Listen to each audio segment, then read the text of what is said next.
Yashangazi wanzwe mwari.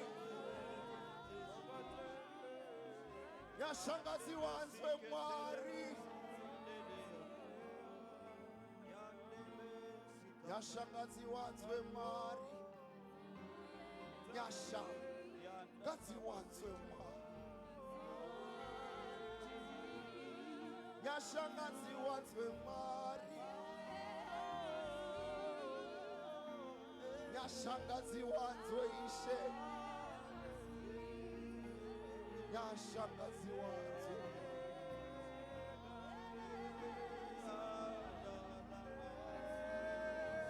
Blessed be to the name of the Most High God, He who was and is to come. Blessed be to the name of the Most High God. Blessed be to the name of the Most High God. Blessed be to the name of the Most High God.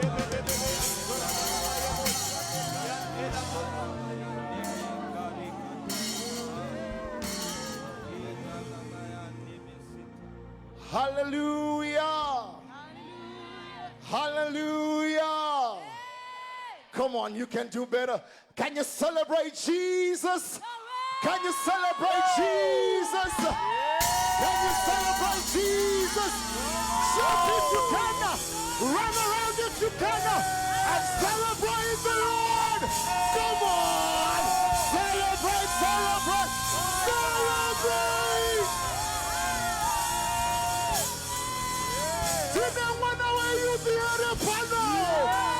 Celebrate your maker. Celebrate the maker. Celebrate your creator. Come on. Hallelujah. Yeah. Can you give a high five to the person next to you and say, welcome to the house of the Lord. It is so nice to see you.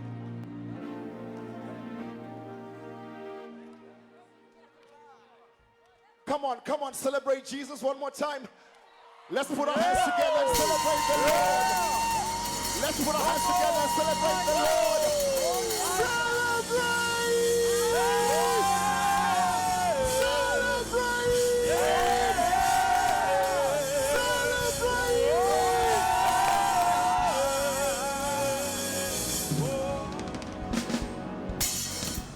Hallelujah. How many are happy to be here? How many are happy to be here? Yeah. How many are happy to be here? Yeah. We are happy. Come on, let's go. What? Come on, let me see. Put your hands together like this. Shout. Woo!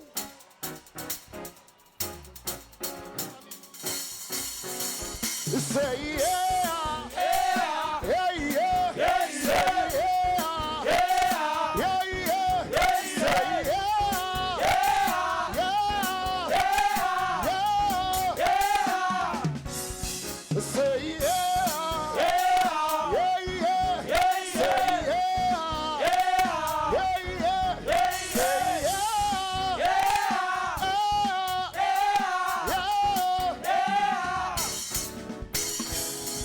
I'm trading my sorrow. I'm trading my pain. I'm laying them down for the joy of the Lord. I am trading my sickness. I am trading my pain. I am laying them down for the joy of the Lord. Say yes, yes, yes, Lord. Yes, Lord, yes, Lord, yes, yes, Lord. Yes, Lord, yes, Lord, yes, yes, Lord. Yes, Yes, Lord, yes, Lord, yes, yes, Lord. Yes, yes, yes, yes, Lord, yes, Lord, yes, yes, Lord. yes, Yes, Lord, yes, Lord, yes, yes, Lord. Yes, Lord, yes, Lord, yes, yes, Lord. Amen. Yes, Lord.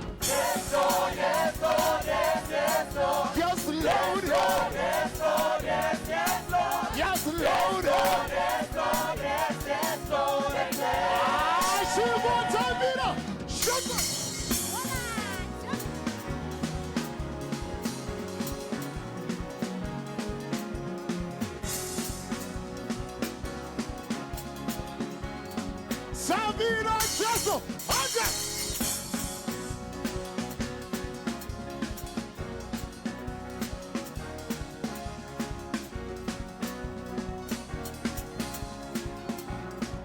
Why is the choice?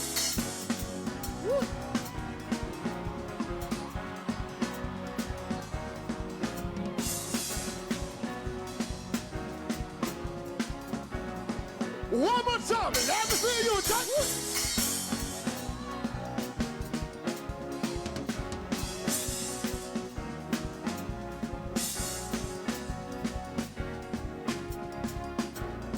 She neck up our hand.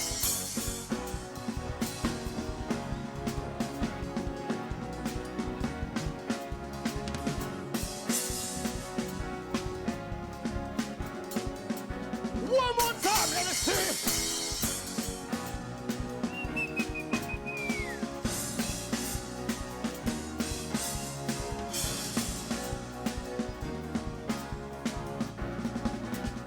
Yes, yes, yes. Yes, Lord, yes, Lord, yes, yes, Lord. Yes, Lord. Lord, yes, Lord, yes, yes, Lord. Yes, Lord. Lord, yes, Lord, yes, yes, Lord. Amen. Yes, yes, yes, Lord. Yes, Lord, yes, Lord, yes, yes, Lord. Yes, Yes, Lord. Lord, yes, Lord, yes, yes, Lord. Yes, Lord, yes, Lord, yes, yes, Lord. Amen. What's that? Yes.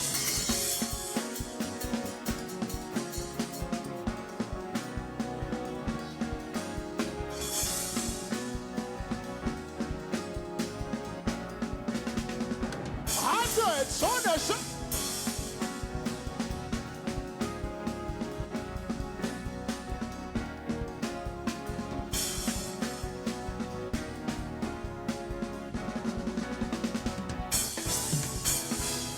Puta wakafa, wakafa shikaro, zakava, zakaro, zakava, zakaro, wakafa, wakaro, zakava, zakaro. I see Jesus. I see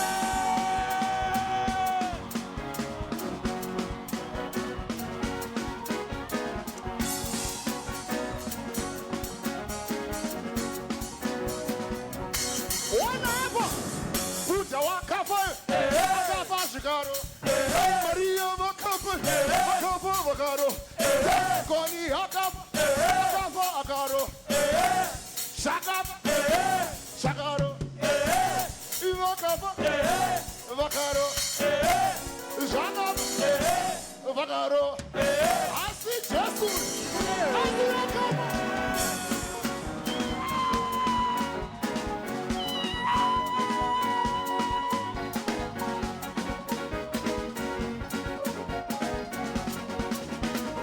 One for what? Lift Jesus higher. Jesus higher. Jesus higher. Jesus higher. Jesus higher. Jesus higher.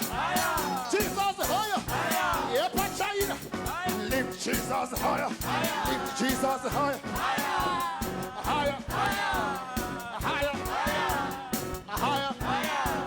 Higher. Celebrate Jesus.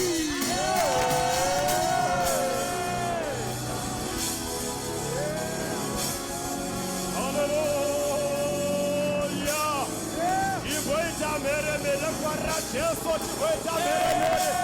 Arira Jesu, farra Jesu, farra Jesu. Arira burize musangano, mufarire Jesu madekwanano. Mufarire ngokuna kudarika ipapo. Unokona kudarika ipapo. Arira Jesu madekwanano. Hallelujah. Praise the Lord, hallelujah. Pana uya kuzophozesa. Pana uya pamsangano unokuzophozesa. Ari kuti handibvi ndakadaro. Handibvi ndisina kuchibata. Ndati chimboparira Jesu zvekare. Hallelujah!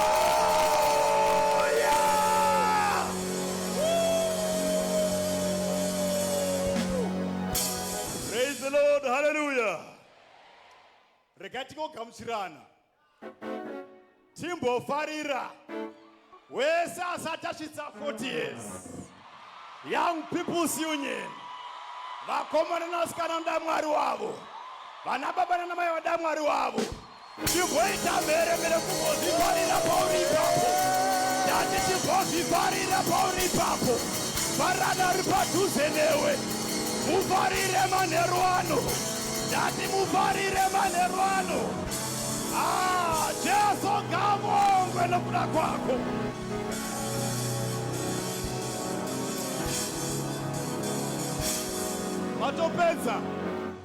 Matopedza kuzvifarira. Ndofunga mogona pfuura ipapo eni. Aiwa timbozvifarira imhani iwewe. Hallelujah!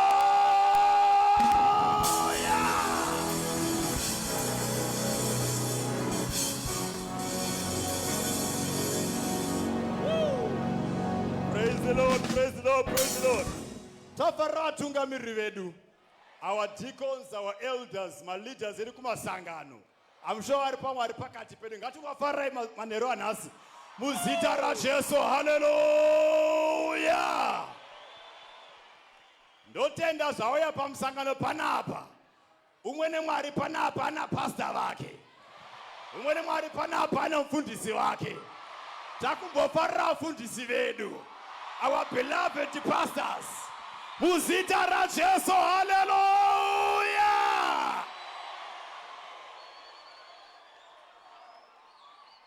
Kudunhu kwaunobva kuna youth leader. Mukuru wedu vechidiki isu. Ngatimbofara our youth leaders. Our provincial youth leaders. Muzita raJesu, hallelujah!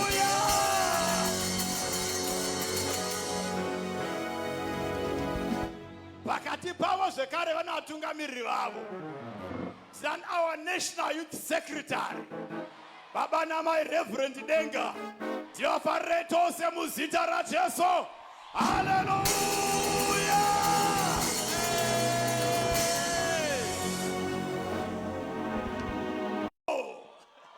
Timbo.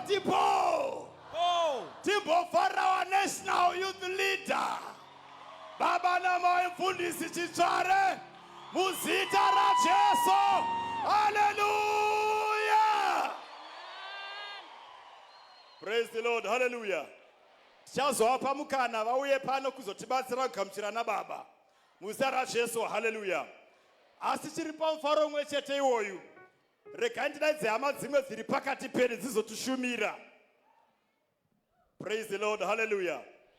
Tina vanonzi Ronika Magweva and the redeemed vanobva kumasvingo. Vari pakati pedu here. Tina zvekare anonzi Hilarious Ndlovu from Harare North Province varipo here padhuze. Nyasha Dube from Harare West vari padhuze here. Eka ndikuvaona, wonderful. From Rua Province Minister P. Nyamvere vari padhuze here. Praise the Lord, hallelujah. Regai titange na Ronika Magweva. Hilarious Ndlovu gara wakagadzira ndori kutevera. Pozotevera Nyasha Dube patipedzira Minister P. Nyamvere.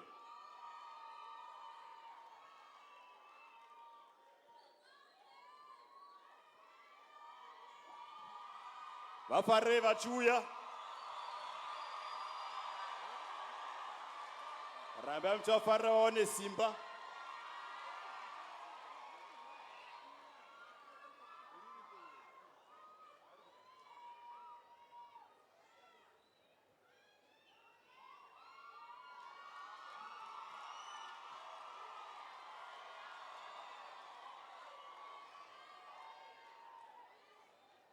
Rambai muchifara vachigadzirira.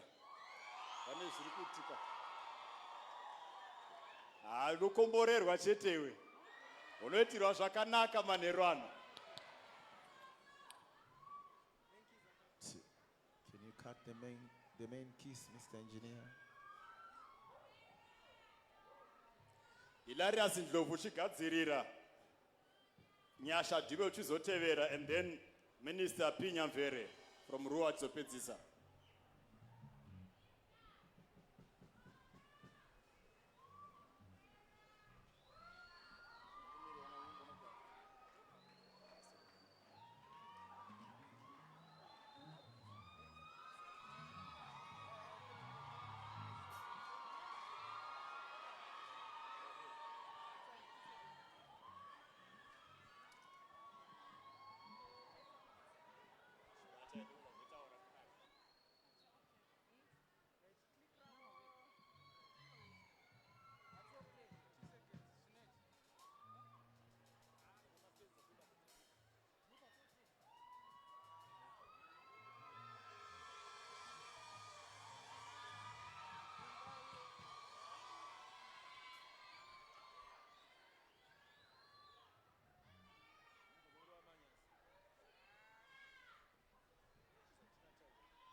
Hallelujah, hallelujah.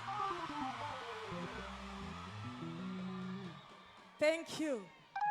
Vauya kumsangano. Hallelujah. Thank you. Variuku, hallelujah, hallelujah. Thank you.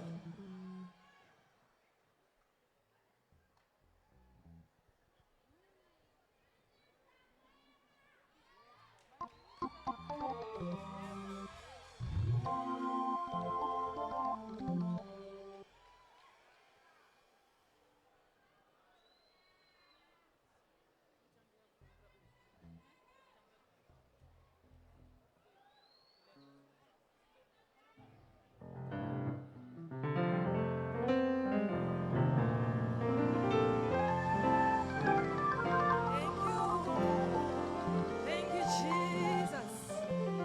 Hallelujah.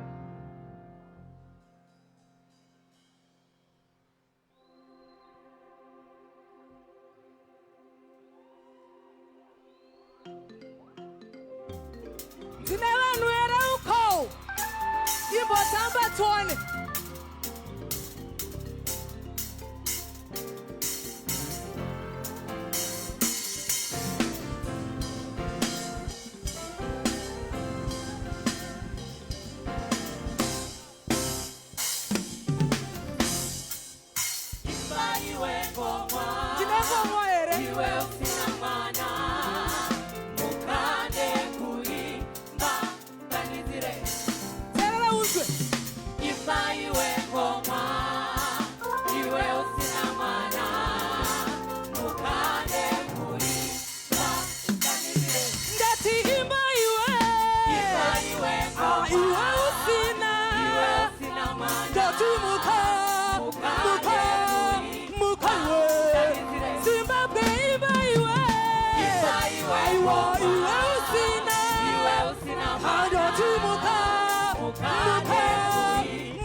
Jehova ndiro zita lake, mutikinuri acha kutikinura, imba iwewe.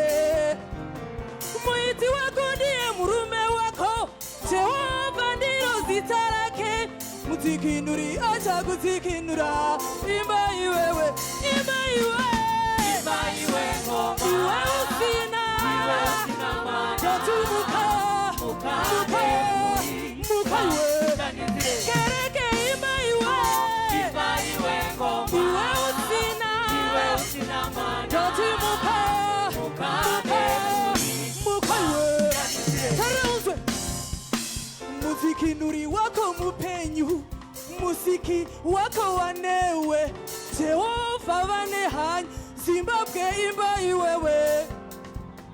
Muziki nuri wako mupenyu, muziki wako wanewe Jehova vane hai kereke imba iwewe Imba iwe ngoma iwe usina mwana Joti muka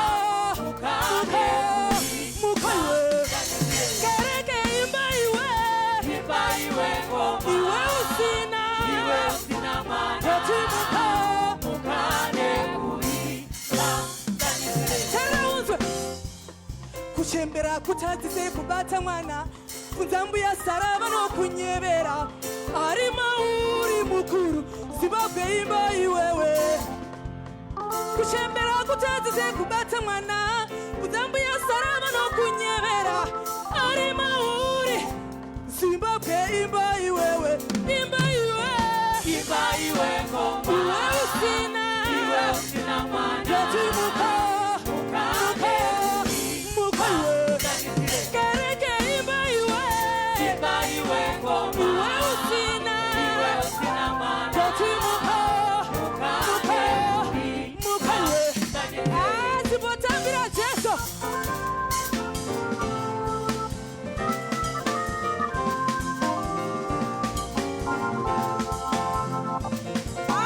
iwe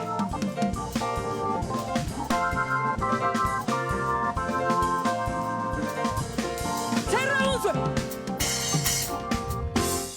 Jati muziki nuri wako mupenyu Muziki wako wanewe Jehova vane hai Zimbabwe imba Simuzaruwa mwaka udeso Muziki nuri wako mupenyu Muziki wako wanewe Jehova vane hai Kereke imba imba iwe ngoma Iwe usina mwana Jati muka iwe Zimbabwe imba iwe ngoma iwe usina mwana Jati muka Mawako chete Mawako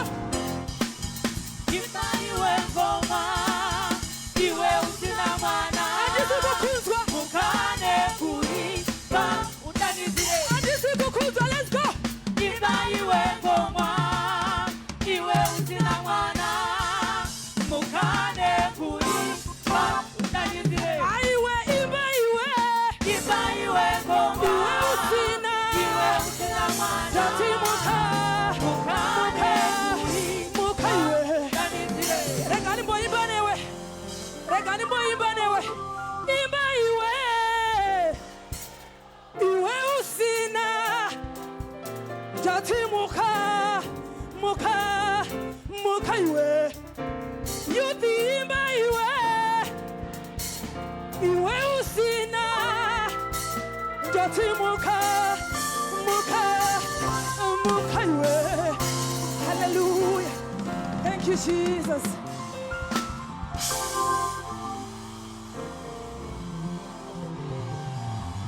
Minister Dovu. Minister Dovu. Minister Dovu.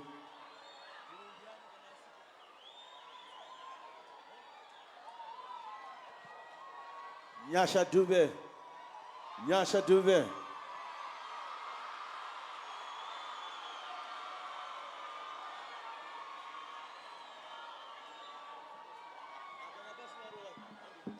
Hilarious Ndlovu aripo here. Hilarious Ndlovu aripo here from Harare North. Uyeralias Ndlovu khona na from Harare North. Aripo here Hilarious Ndlovu. Ukhona na Uyeralias Ndlovu Anakutenderwa. ngavunyelwanga Anakutenderwa. Ngavunyelwanga. Nyasha Dube. Onyasha Dube ke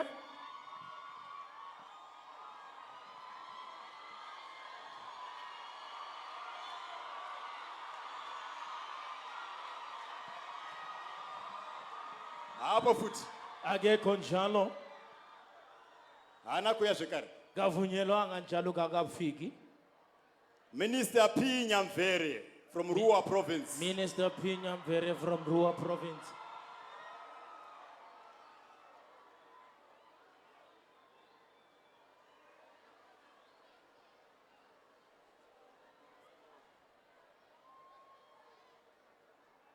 Minister P. Nyamvere from Rua Province. Minister P. Nyamvere from Rua Province. Nxa ukhona tshengisa lapho khona uphakamisa izandla zakho sikunanzelele. Akekho. Zviri kuratidza kuti palist redu rezuva ranhasi Kukhombela ukuthi ku list yethu namhlanje vazhinji havana kwanisa kubata nguva zvichida abaningi abanelisanga ukubamba isikhathi sabo. mukufamba pane zvavasanganawo nazvo. Emangweni lapha kumbe nibalaka bakuhlangane nakho. Ndibatsire timbofarira praise team yedu. Sizanini sithokozela Our abendumiso. wonderful praise team. Present worship team Muzita yethu. raJesu, Egameni hallelujah. likaJesu hallelujah. Praise the Lord, praise the Lord, praise the Lord. Mayidunyiswe inkosi Maengineer mayidunyiswe. achigadzira malights edu. Belungisa amalayithi ethu ama-engineer. Regai ndikumbire our national youth leader. Ela ngicela unational youth leader wethu. Asvike panouya vatore mukana uno Afike lapha abuya khona thabatha leli thumba. vatibatsire kugamuchira vana baba vedu. Asisize ukwamukela baba bethu.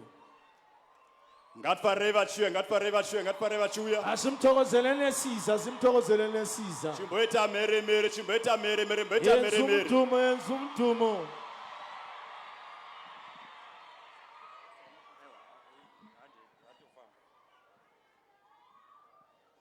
Pana ari kufarere manheru ano. Kulothokoza ina kulintambama. Pana ari kufarere pamusangano uno. Kulothokozile na kulomhlangano. Kana uri pano ita mheremhere kushumba erudzi rwekwaJudha Awulapha musharuka yenza wekare umdumo. kare. Kusilo sakoJuda.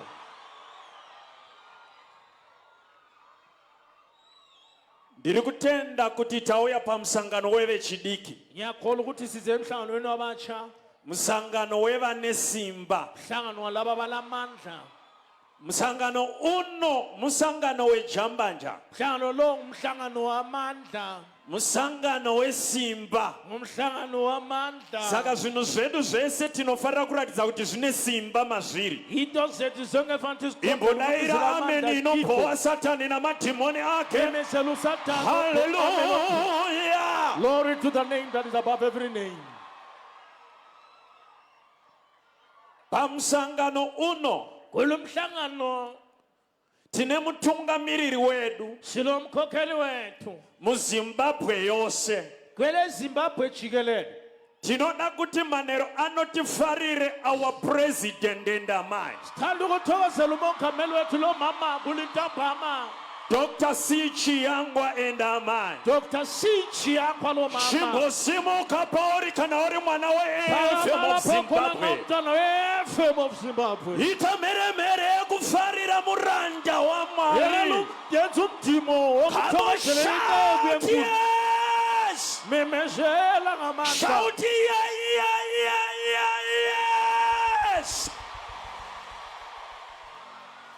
We love you, Daddy and Mama. Siyakuthokozelela mama lo baba. Tinonzwa kuitirwa zvakanaka. Siyenziwe ukwenzelwa kahle.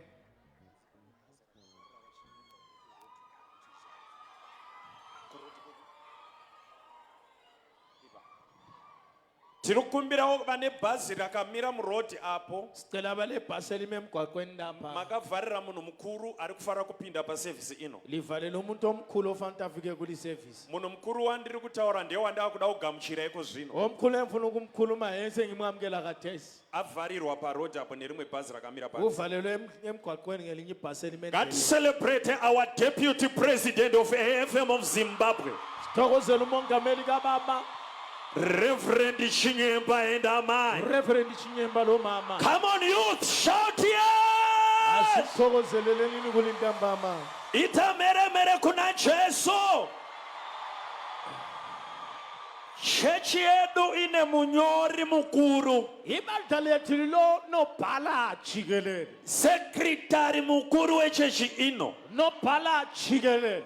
Dr. Nira endamai. Udokote ugqirha. Ngatifarire baba vedu na mama muzita raJesu. Vechidiki shout yes! Abatsha memezelanu yes. Zvakare tina national administrator Silo mphathisikhwama. Elder Sebata and Amai. Elder Sebata lo mama. Ngati mbowafarira the elder. Sithokozele Hallelujah. Glory. Una overseer wako ere pamsangano uno. Ulofasia wako na kulumhlangano. Bethera zita ra overseer wako. Memezela igama lika overseer wako. Bethera zita ra overseer wako. Igama lika overseer wako. Batariri bematunu.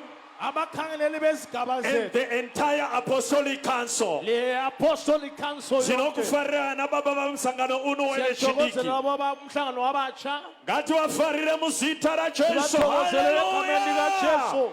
Hallelujah. We may be seated just for a while. Tingatora nzvimbo dzedu zvishomamanerano. Ndakamirira kuuya kwemagetsi. Ngimelele ukuza kwamagetsi. Ndinotenda kuti ndichazodedza baba pajeka panapa. Ngithemba ngizabiza ubaba sokukhanya.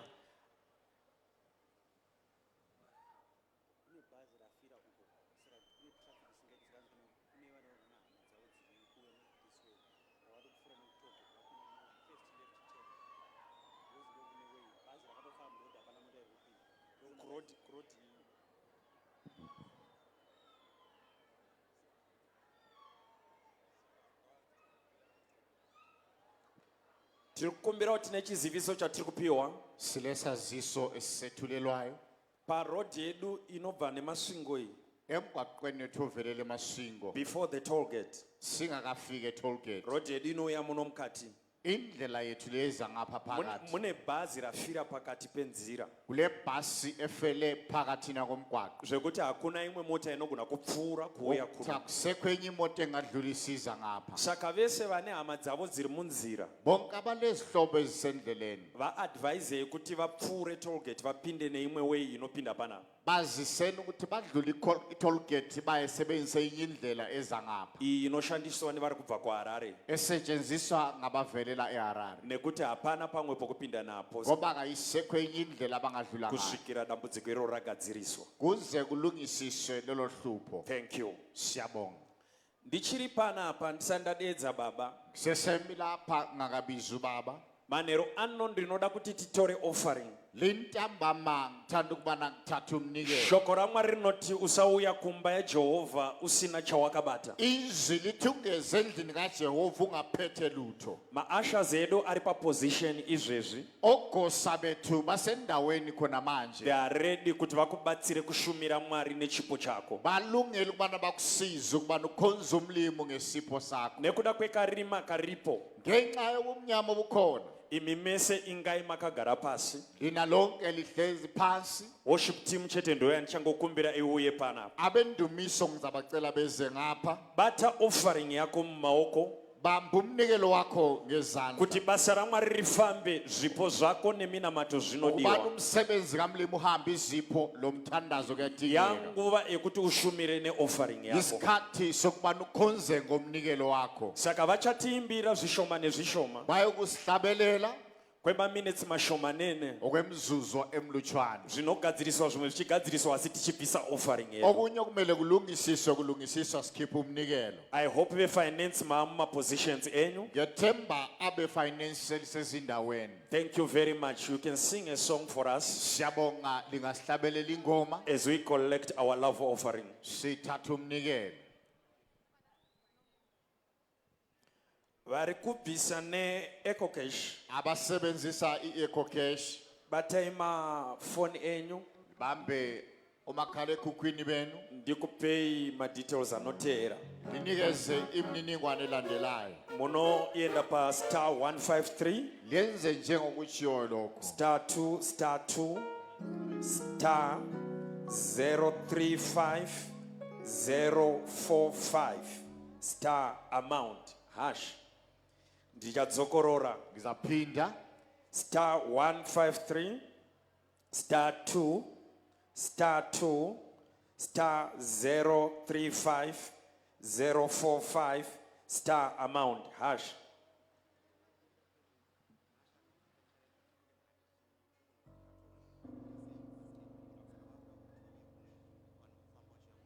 Right. Anzi nokuda kwerima hatizoone kumwe kungaenda mabaskets edu. Ngenxa yobumnyama ngeke sibone lapho ngakhona amabhasikiti ethu. Tiri kukumbira kuti vese vana mabaskets vauye vamire panapa. Sicela ukubana bonke abana amabhasikiti beze ngapha phambili. Anzi zvinotibatsira izvozvo. Kuyakusiza lokho. Imimi ungosumuka pachair uchizoisa Wena offering yako phaka kudzokera esitulweni kunogara basi. kwiso uzonikela ngapha phambili. As the worship team is leading us. Abendumiso besiholo. Thank you. Siyabonga. I have a very big God.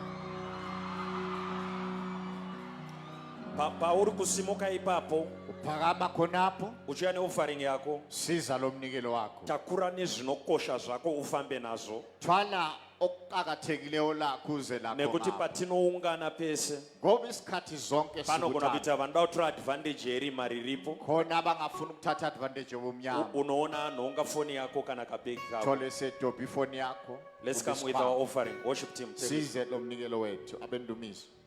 I have a very big God. A very big God. Oh. He not there for my hand. He's always by my side. A very big God. I have a very big God. A very big God. Oh. He know the form my hands. He's always by my side. A very big. I have a very big. I have a very big God. A very big God. Oh. He know the form my hand. He's always by my hand. He's always by my side. A very big God. I have a very big. I have a very big God. A very big God. Oh. He know the form my hand. He's always by my hand. He's always by my side. A very big God. I have a very big. I have a very big God. A very big God. Oh. He know the form my hand. He knows that for my hand. He's always by my side. A very big God. I have a very big. I have a very big God. A very big God. Oh. He know the form my hand. He knows that for my hand. He's always by my side. A very big God. Come on, let me see you dance for the Lord. Hold on. Us. What? What? What? Everybody, let me see you go.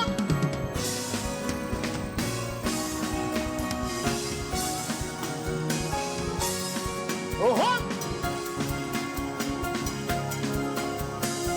One more time, let me see you.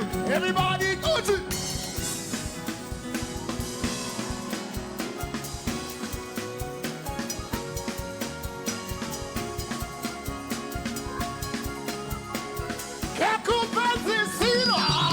What's up?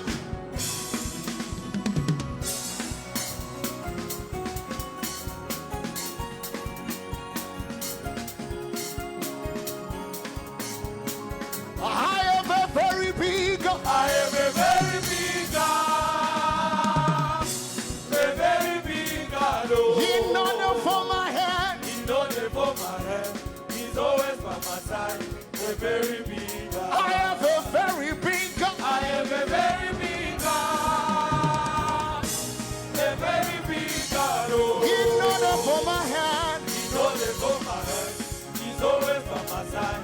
A very big God. Let me see you just 1, 2, 3, hold.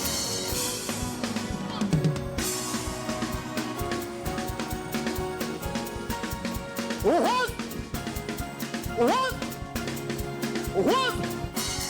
Everybody, hold on.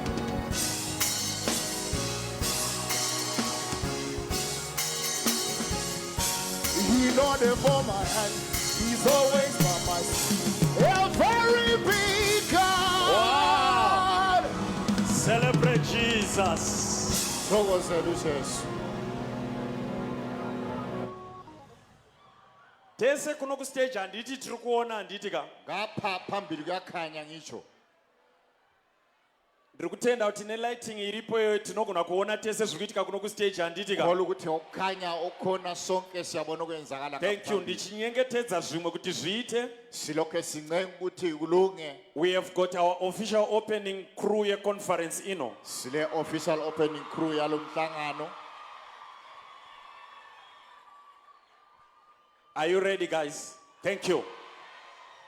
Wow.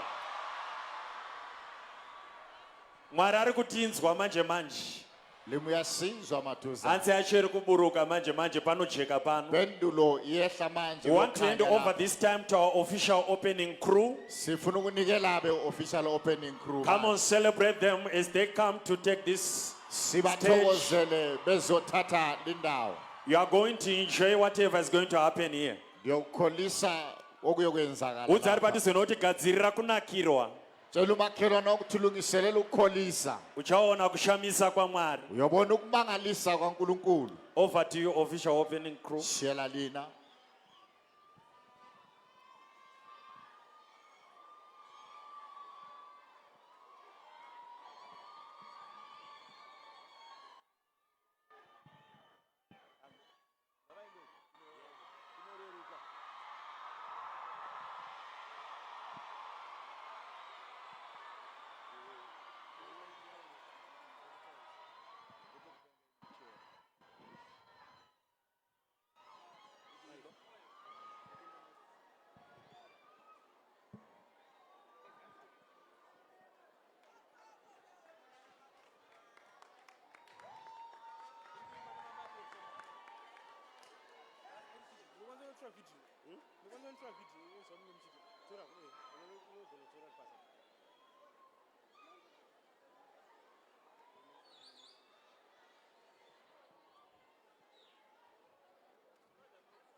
Hallelujah.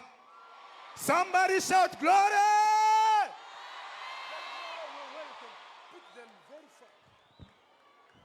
Shout glory. Hallelujah.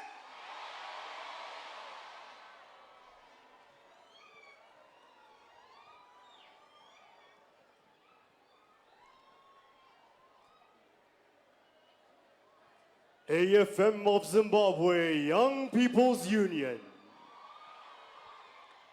Welcome to Mufaro 2025.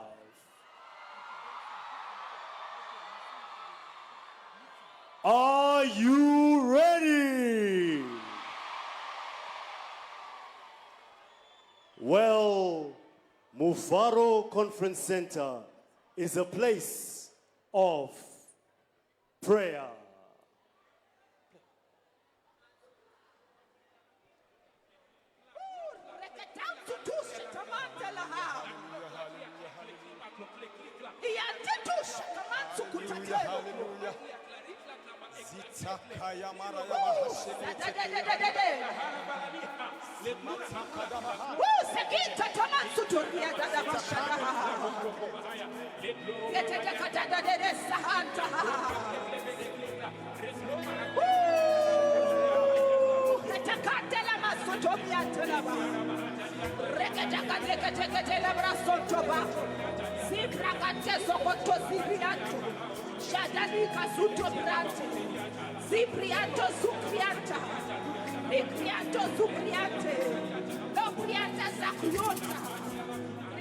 My brother, my sister, you are here to pray.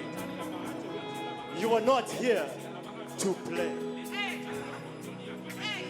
You are here to seek the face of the Lord, for He rewards those that diligently seek Him. Those that seek His face night and day. Matthew 6 verse 33 says, "Seek ye first the kingdom of God and its righteousness, and all these things shall be added to you."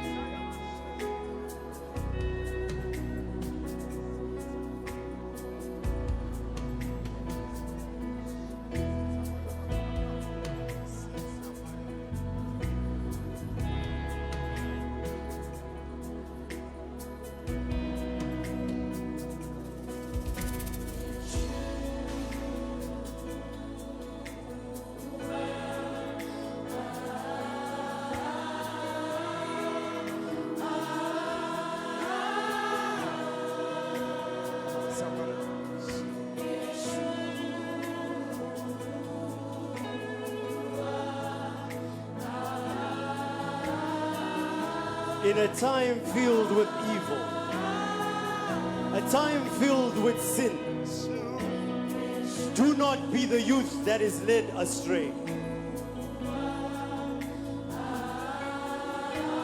As a youth, we call upon the name of the Most High.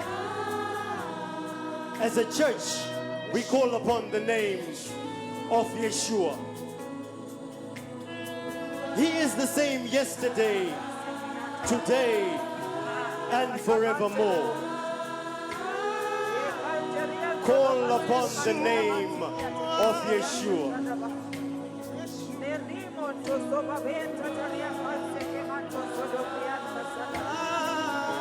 A time filled with drugs. A time filled with alcohol.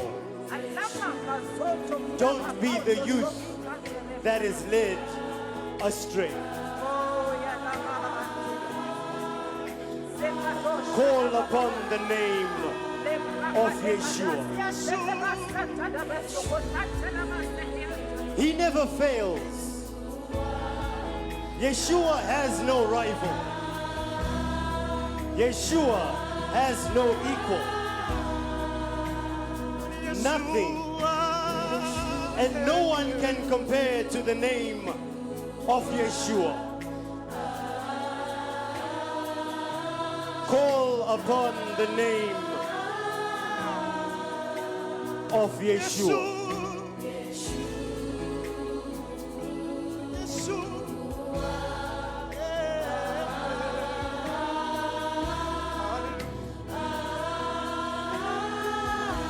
Call upon the name of Yeshua.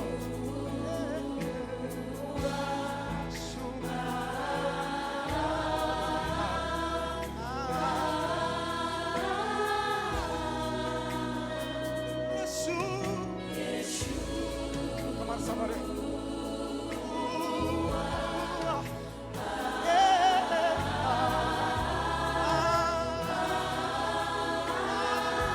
Call upon the name of Yeshua.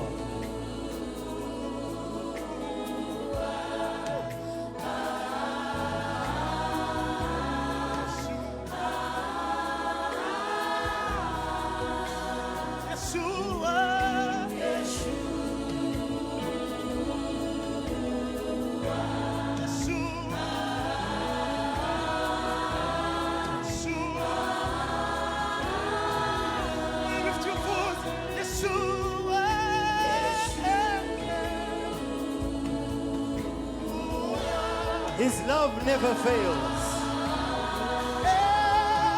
Though your sins may be red as blood, He makes them white as snow.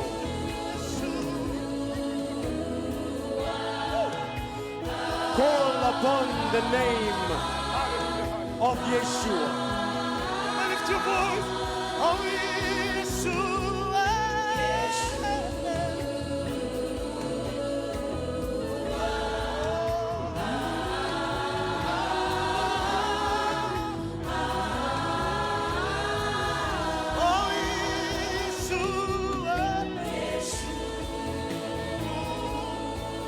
Somebody lift up your voice.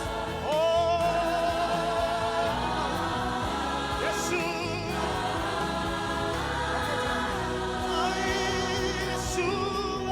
Yeshua.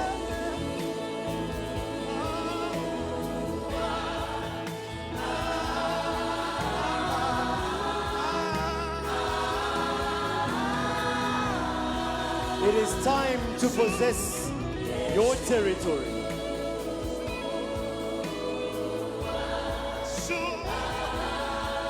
There is no other to heal, bless, guide, and lead you away from evil.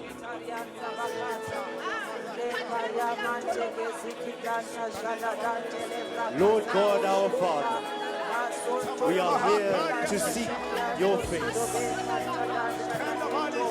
here to possess our territory. For all the sin that we have committed, Yeshua, please send your healing. We pray that healing will fall upon the youth. Healing will fall upon the church.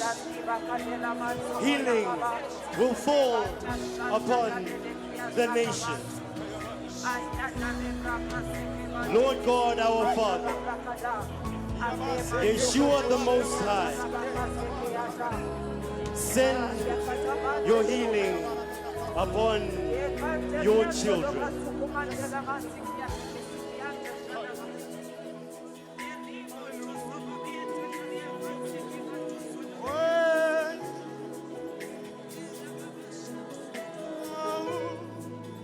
Come on, somebody. Somebody lift up a voice. Healing rain is falling down. Not afraid. I'm not afraid. Healing rain. Come on, lift up your voice. Healing rain. I'm not afraid. I'm not afraid. I will not be afraid, for healing rain is falling upon the youth. Healing rain is falling upon the church. Healing rain is falling upon the nation.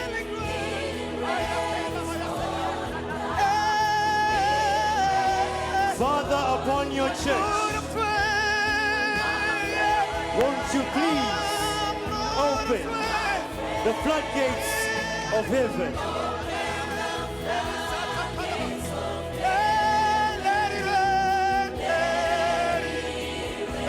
Let it rain upon the nation.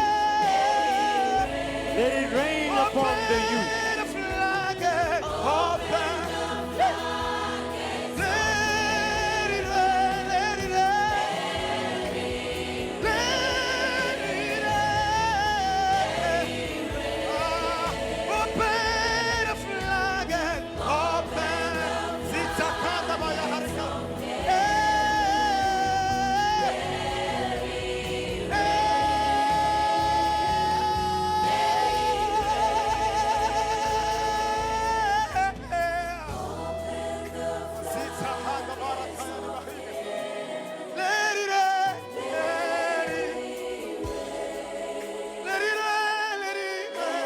It is a time of prayer. Open the flood. One more time. Say, let it rain. We are here to pray. Let it rain. Open the flood. Open the flood. Open the flood. Let it rain. Let it. Let it rain. Oh. It is your time to possess your territory. AFM of Zimbabwe, Young People's Union,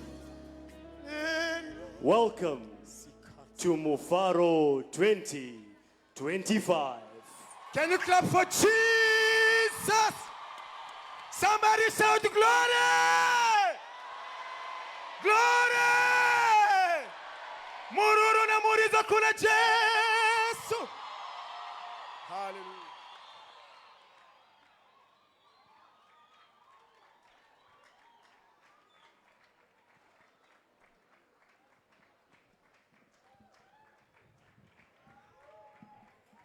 Celebrate them, celebrate them. Thank you so much. Wow, what a powerful presentation. Ndakamira pano vakomana navasikana vana baba nana amai. Ngimi lapha bobaba nabomama nsizwa lezintombi. Zvakatinakira pamusangano uno kuti tinzwe izwi rababa vedu. Kusilungele kulomhlangano ke sizwe izwi likababa wethu. Ndati zvakatinakira pamusangano uno kuti tinzwe kutaura kubva kuna baba vedu. Sizwe kukhuluma ukababa wethu. Tisimuke tigamuchire baba vedu. Phakame samukele ubaba wethu. Our president of the church. Umongameli webandla. Let us celebrate baba vachiya kuzotora mukana uno. Sithokoze ubaba ezothatha chapter 32. ramba uchita meremere nokuombera Wenza inhloko kusvikira baba ukakeza vasvika. ubaba azafike. Wow.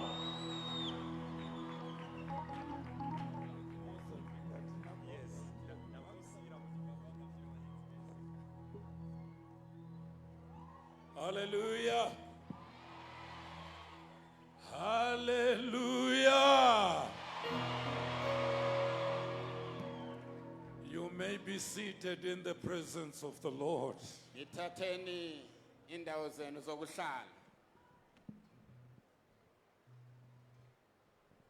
Pamsoroi, members of the Apostolic Council here present. Nginikeza inhlonipho yami kumalunga awe Apostolic Council alapha. Our General Secretary, Dr. Nira. Unobhala wethu jikelele ubaba uNira. Our youth leader, youth secretary, and the whole committee. Umkhokheli wentanga le youth committee yonke. Kereke ndinokugamuchirai pano pamufaro muzita raJesu. Ibandla lonke ngiyalamukela lapha emufaro egameni lika Jesu Kristu. This is holy ground. Le indawo engcwele Uri panzvimbo tsvene izvozvi. usendaweni engcwele kathesi. Tauya kuzosangana naMwari wedu. Sibuye ukuzohlangana noNkulunkulu wethu. He is the only destiny changer. Onguyena ongahlangula impetho yakho. Hausi kuzodzokera wakadaro. Usoke ubuyele unjalo. Vauya vachirwara vanopora. Ababuye begula bayosila. Vakasungwa vanosunungurwa. Ababochiweyo bayokhululwa. Generation yedu yanhasi iri pangozi. Intanga yakithi yanamhlanje isengozini. Satani akauya nemadrugs achiparadza vana vadiki. Usathani wabuya lama drugs ebhidlisa abantwana abancane. Asi kwamuri mose mauya pano munorwirwa. Kodwa kini lonke libuye lapha liyolwelwa nguNkulunkulu. Munosunungurwa. Liyokhululwa nguNkulunkulu. Munochengetedzwa. Liyogcinwa njalo. Ndinoda kukugamuchirai pamufaro. Ngifuna ukulamukela lapha emfaro. Taurira waugere naye kuti pano pamufaro fara. Jono kulose tuzane lawo ukuthi lapha kusentokozweni. Tinofara munashe. Siyathaba enkosini. Ndinoda kutenda vafundisi vose. Ngibonge abafundisi bonke. Vauya pamsangano uno. Abazileyo emhlanganweni lo. We're possessing your territory. Owe possessing your territory. Uchabva pano uri munhu ashanduka. Uzosuka lapha ungumuntu oguqukileyo. Tine vashumiri vabva mativi mana enyika. Labachumayeli abavele zonke nhlangothi zelizwe. Pane vaviri vandiri kuda kugamuchira vabva kuMozambique. Mfuna ukuthi ngamukele abavela eMozambique. Youth leader vedu vekuMozambique, Chimoyo Salimo Jakwesin, where are you? Uyouth leader wethu oweMozambique ukhona khonapha. Come here, come Ngiyana here. hoza lapha. Together with Antonio Denisia. Kanye lo Antonio ohamba naye. Come please, all the way from Chimoyo. Bonke laba bavela eChimoyo. My youth leader echechi yedu. Ama youth leader awe church yetu. Aiwa, tinoda kuti muvagamuchire zvinomutsindo. Sifuna ukuthi liamukele, libamukele, We welcome you. We libamukele. welcome you. We welcome you. Siyalamukela. We welcome you, Baba. We Siyalamukela, welcome you. siyalamukela. Yes. hama dzedu idzi dzabva kure kuuya kumusangano. lezi zihlobo ezivele khatshana zibuye emhlanganweni Ndoda kuti vakukwazisei. funa ukuthi belibingelele Kwazisa vanhu ava. bingelela Hallelujah. Hallelujah. Muito obrigado.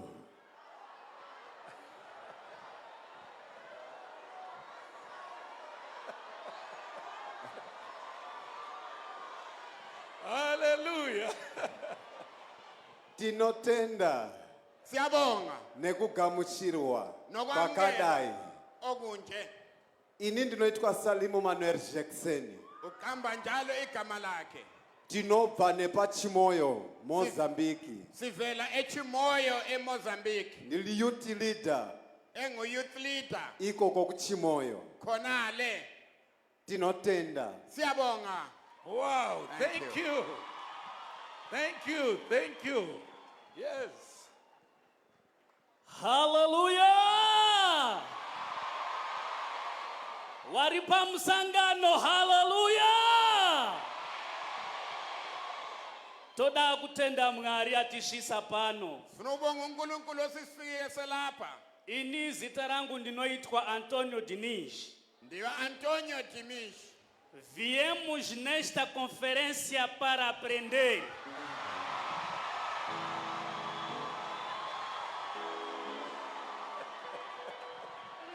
Ndanga ndechitaura ini kuti tauya kumusangano uno kuzodzidza.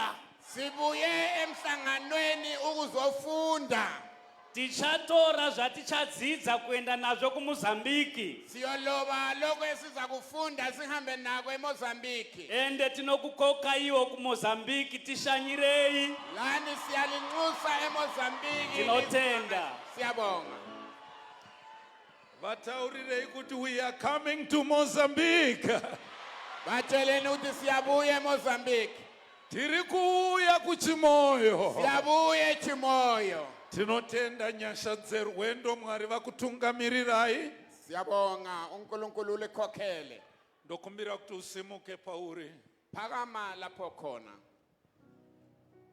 Simudza maoko ako kuna Mwari. phakamisa izandla zakho phambilini kwenkosi Ndinamate.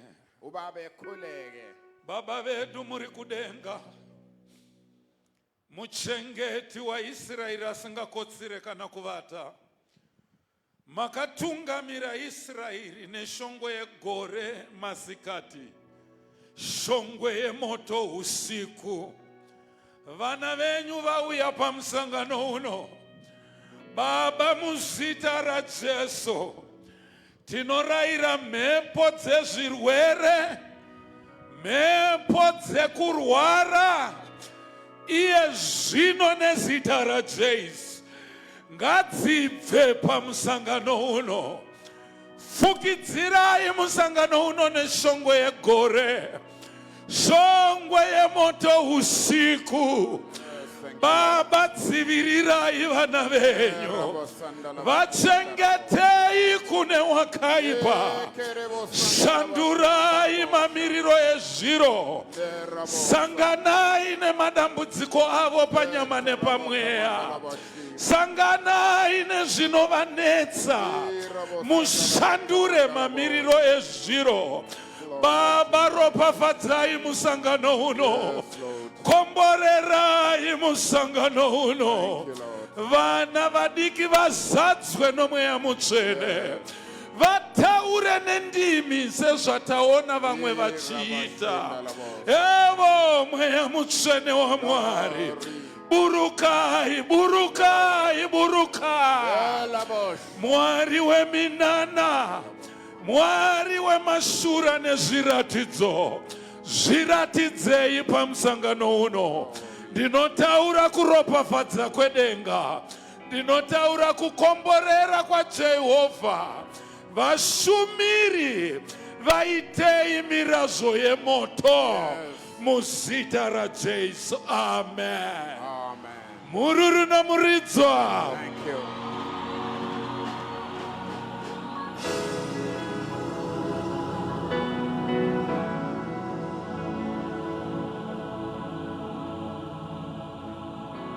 Tuombere Baba kusvikira vatora nzvimbo yavo. Sika ngezandla zethu Baba zathabatha indawo yakhe. Ramba uchiombera Baba vasati vatora nzvimbo yavo. Ramba uchiombera mwana weYuda. Baba akathabatha indawo yakhe.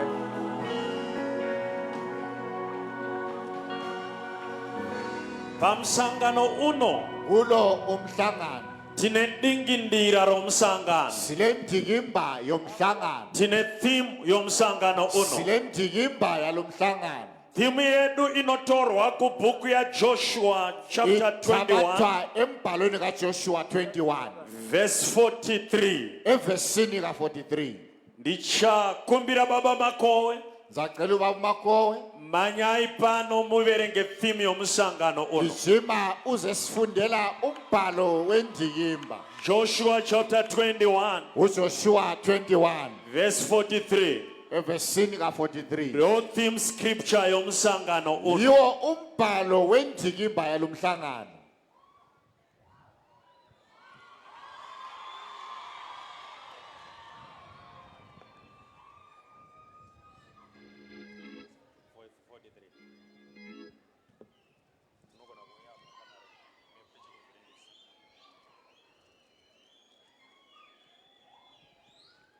Joshua chapter 21 verse number 43.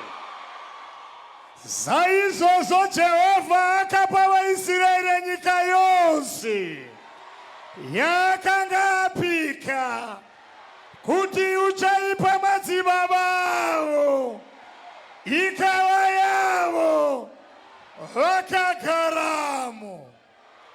Itameremere kushumba rudziro kwaJudha. Wenzinhlokomo kungwenyama yomndeni kaJuda. Theme yedu yobva yati possessing your Indikimba yethu itsiyona territory. Come on, shout possessing your territory. Akuti possessing your territory. Scripture taverenga yati ipapo Jehovha umbhalo uthe khonapho uJehova akapa vaIsraeri wapha abantwana bako-Israyeli nyika nzvimbo yakanga avapikira.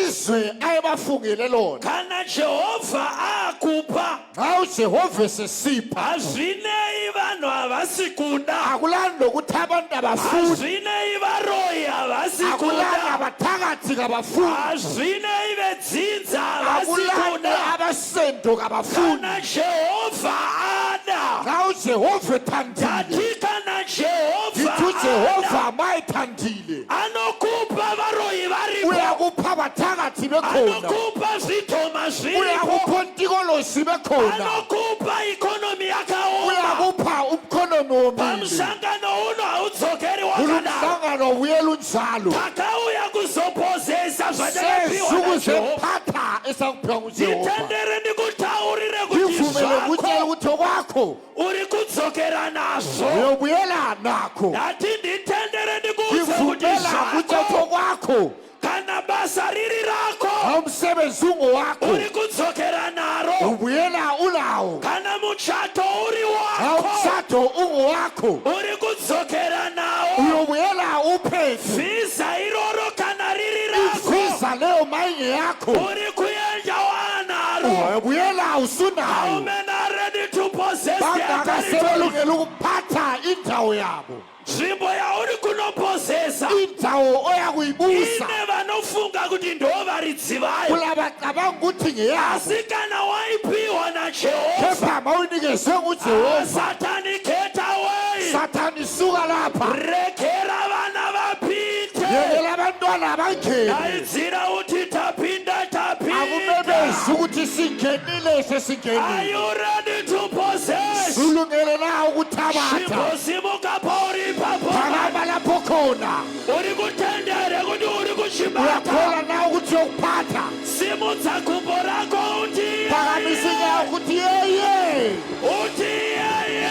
uthi yeye. Bhuku yoti pawanzika Umbhalo uthi lapho onyathele khona yakakupa ngikuphile shawafambira okuhambeleyo watochibata usukubambile.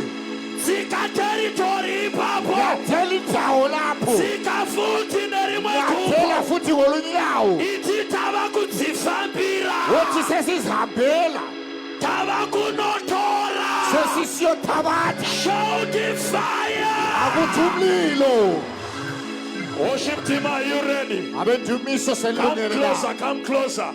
Wesethu Omusangano wamfambira pano. Yumhlangano ulande lapha. Yenda wakaguguchira. Hamba uqukethe. Uthi 2025. Uthi 2025. Kana ndanga ndiri mwanasikana. Akade ngiyintombazana. Ndinotororwa ndakudriver. Ngiyothathwa seyidrayiva. Kana ndiri mwanakomana.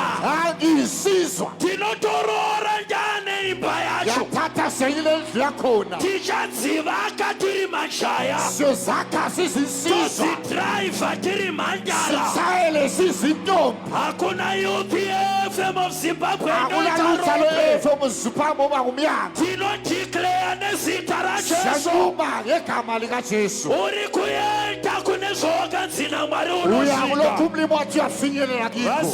Vasingani unopashika. Bengafuni uyafika kuphela. Shout fire. Akuthi fire. Mushumiri wamanheru ano agadzirira. Mshumayeli walintambama selungele. Tinaye mushumiri wamanheru ano. Sinaye umshumayeli walintambama. But our worship team will lead us into worship. Abendumiso wayesikole endumisweni. Inoda kuti unamate pauri ipapo. Thandaze lapho khona. Uthi Mwari taurai taunganirai. Ukhuluma sesibuthene njengabantu Enda abantu. nditsokeri ndakadaro. Angibuyeli injalo. Tibatirane ne-worship team vachitishumira. Sibambelana bendumiso wesikole. Una vanhu vako Mwari kutsotsozeku kutsotsoze sesengu unowachengeta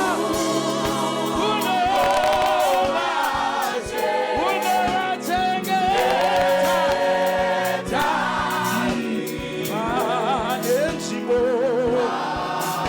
manenzimo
takamira kudaro simi kanjalo tigamuchire nemufaro samukele ngentokozo nhume yaJehovha sithunywa uranda sikaJehova Mwari asarudzwa kuzosvimira pakati pedu ewe muzorarasi kethiwe kuzochumayana all namhlanje the way from Harare West Province suke Harare West Province ibasi retifarire baba namai Reverend Chimpanda Jesus Thomas vachiuya wenzi ntokozo muzita raJesu egameni likaJesu muzita raJesu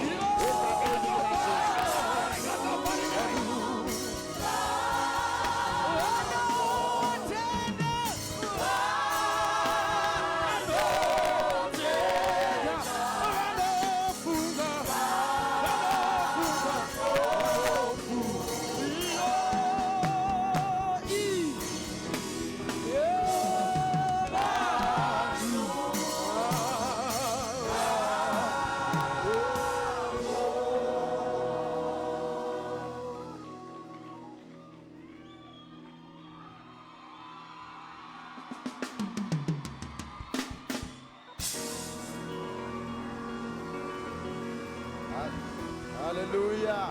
Hallelujah. Hallelujah. Hallelujah.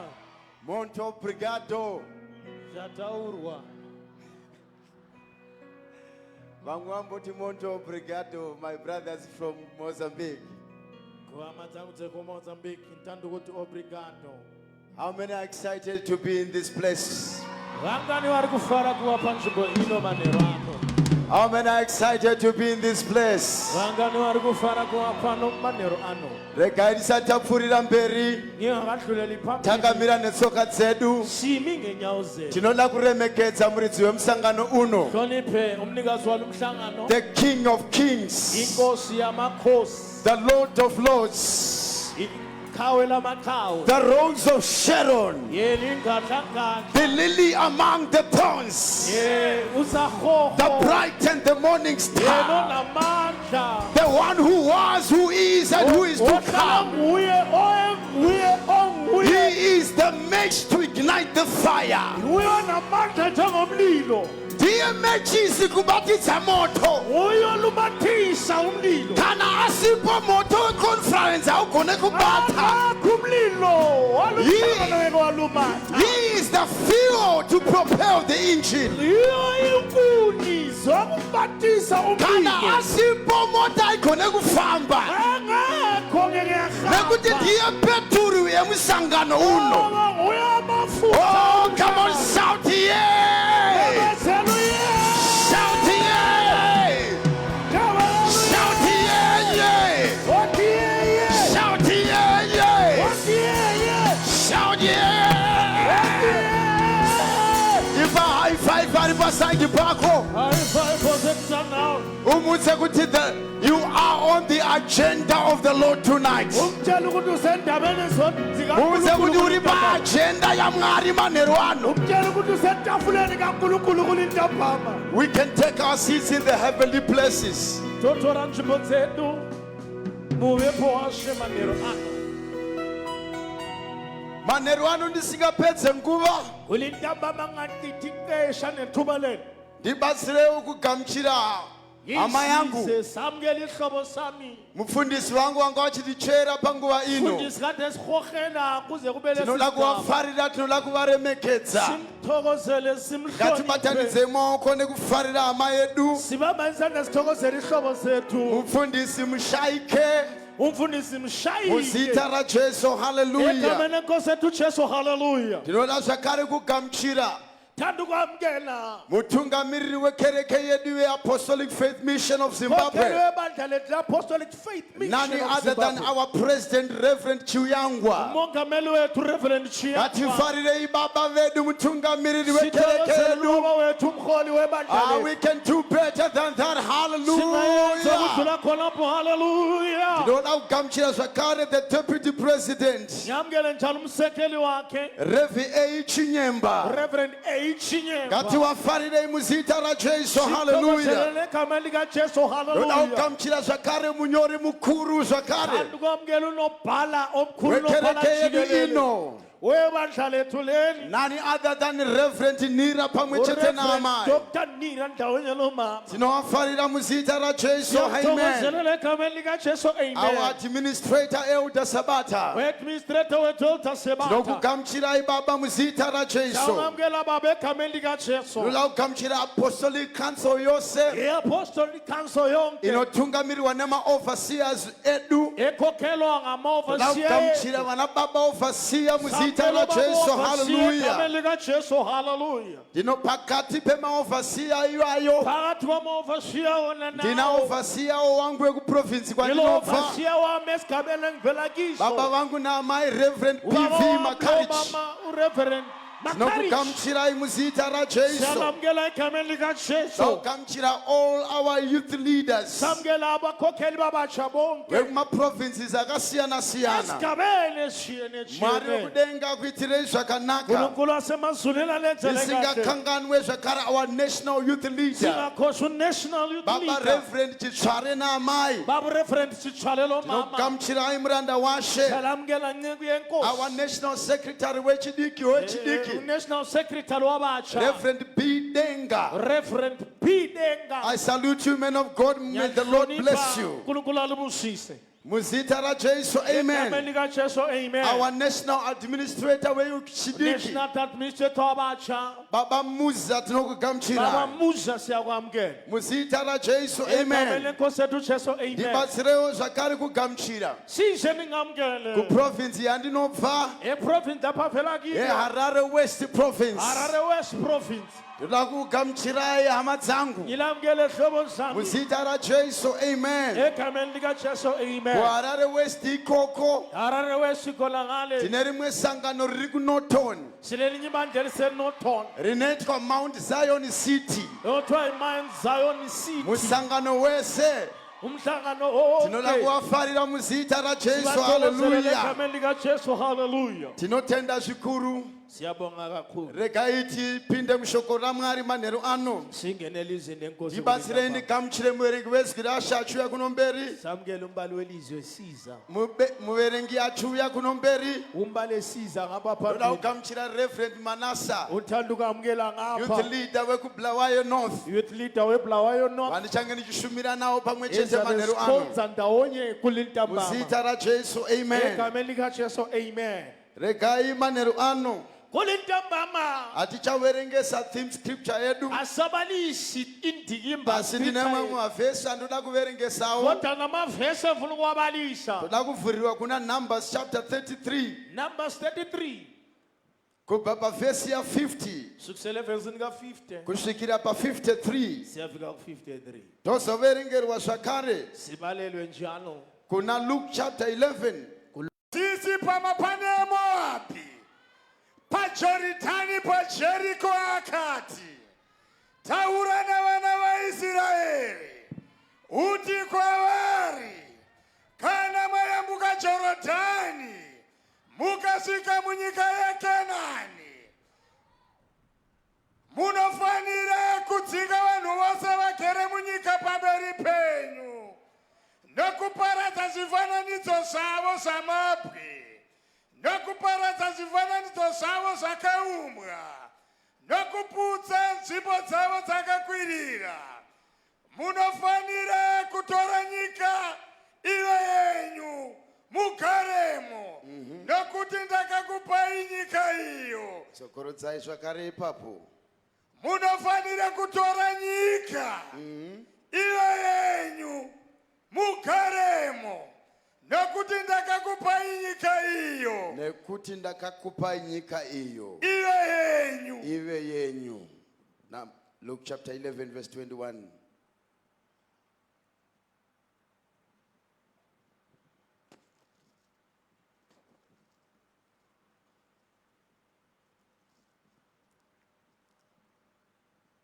Luka chapter 11 verse number 21.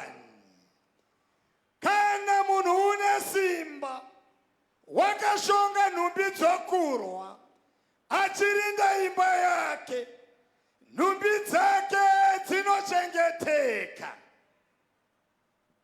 Andei. Asi kana munhu unomupfuura wamupfuura nesimba akamuamba akamukunda ipapo uchamutorera nhumbi dzose dzokurwa dzaakanga achivimba nadzo ndokugovera izvo zvaakapamba usineni. Job chapter 20 verse 15.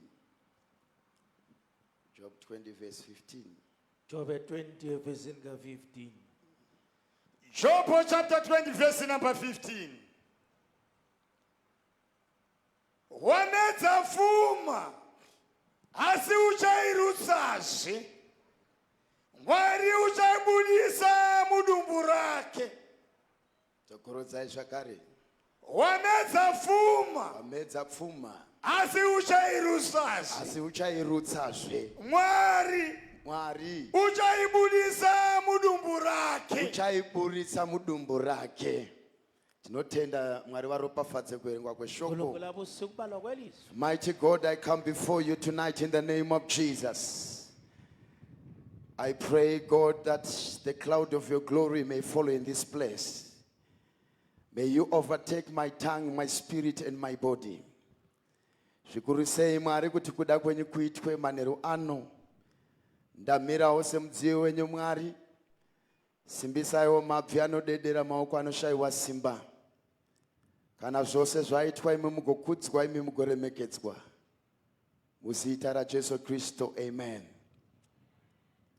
Ndoda kutenda Mwari nemukana uno wandipawo manheru ano kuti ndive mushumiri wekutanga pamusangano wakanaka wakadai. Wandiri kutenda kuti musangano wakazara nyasha dzaMwari. Wandiri kutenda kuti musangano wauchaitirwa zvakanaka naMwari. Notenda kuti Mwari ari kuzoita chimwe chinhu chikuru muupenyu hwako. Something significant. Something remarkable. Ina anotendera ngowevha ruoko paari. Anotenderana nemushumiri kuti Mwari anofana kuita something remarkable. Hatingamboparadze pfuma yedu tichiuya pano tigodzokera tisina kusangana newatawinga panzvimbo ino. Zvino timu yedu yemusangano inoti possessing your territory. Ndoda kutsanangura zvishoma pamusoro petimu yedu. Tozobata mavhesi ataverengesa. Izivire kuti possessing vechiHebheru vanoriti Yerash. Yerash zvichireva kuti to take hold of, to take ownership, to occupy, to take control, to acquire, or to seize. Izviroro, it's a verb. And every verb is accompanied by a process. Every verb is your belongings. Zvatinoti twako, zvatinoti zvako, pane musiyano uripo. Takati the book is on the table. Toti your book is on your table, on the table. Pane musiyano ipapo. Takati bhuku riri patable. Azvireve kuti nderako. Asi takati your book is on the table. Tiri kuti bhuku nderako. Saka tiri kuti mwana weyuthi anofana kutora zvinonzi zvake. Kana tichiti territory. Territory zvinoreva kuti a place, a space indawo or an ingxenye area kumbeni isivathe asiyizwira ndilikuda kwadibale ngilifunayo rinoti location elithi indawo tiri kuti zviri kudiwa nemwana weyusi sitho kufunakala umntwana omutsha zvinonzi zvako iwe ukuthi ngokwakho hazvisi muruoko rwako akukho esandleni sakho zvinanazvo kulalokho nakho uye kune kwazviri kulalapho ukhona there is a location kule ndawo yezvinonzi zvako ukuthi ngokwakho saka pari kuda mwana weyouth kufuna intanga entsha kuti apinde muprocess ukuthi angene kwenzeni yekufamba achienda ehambe eshiya kunotora zvinonzi zvake ukuyathabatha kungokwakho kune vanhu vakarwa hondo kare kulabalwiphi vane gambo kavaimba vari kuhondo vale goma babehlabele kuti mukoma nhongo ukuthi mfowethu takura sabhuti iende thwala kungowakho nayi zihambe mukoma nhongo yebo mfowethu takura sabhuti iende akuthwala kwakho zvoreva zihambe kuti nyaya yemusangano uno kuthi ukuthi idaba iri lomhlangano kuti amayuthi auya pano ifuna abatsha abazelapha akatakura futi kumusana ethwele uphopho vachiti kunyangwe zvakaoma zvakaita asithi sei loba kunzima njani takutosimuka kuenda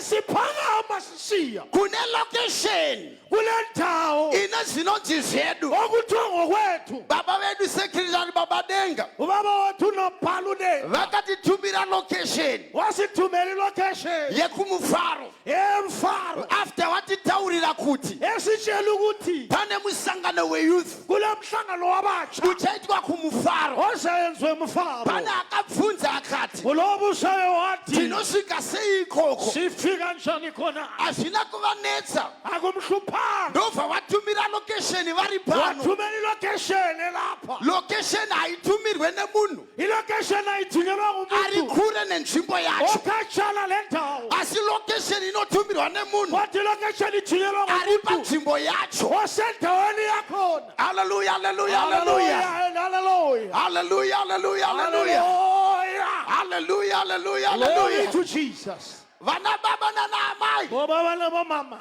ndauya pano ngishe lapha kuzotaurana nababa nanaamai ukuzokhuluma nani kuti tine location ukuthi sile ndawo yatakatumirwa namdhara eseyithunyezwa nguThixo kuti kune zvinhu zvedu ukuthi kulalapha kulezinto saka zethu location iyoyo leyo ndawo inoda mwana anonzwisisa ifuna umntwana ozwisisayo zvinoitika chimanje manje okwenzakala manje mazuva atiri kurarama insuku esiziphilayo kune inonzi GPS kula kuthiwa i-GPS kune inonzi GPS kula kuthiwa i-GPS Global Positioning System i-local positioning system GPS inowanikwa mfoni i-GPS itholakala efonini asimufoni imomo kodwa kuleyo foni mune installation inofana kuiswa imomo kule installation efanele ifakwe inonzi maps okuthiwa imap wakaenda pafoni pako unotoiona wapha efonini yakho uyayibona inonzi maps okuthiwa ngamamap inopa mepu yese yezimbabwe enikeza isimo kwete yezimbabwe chete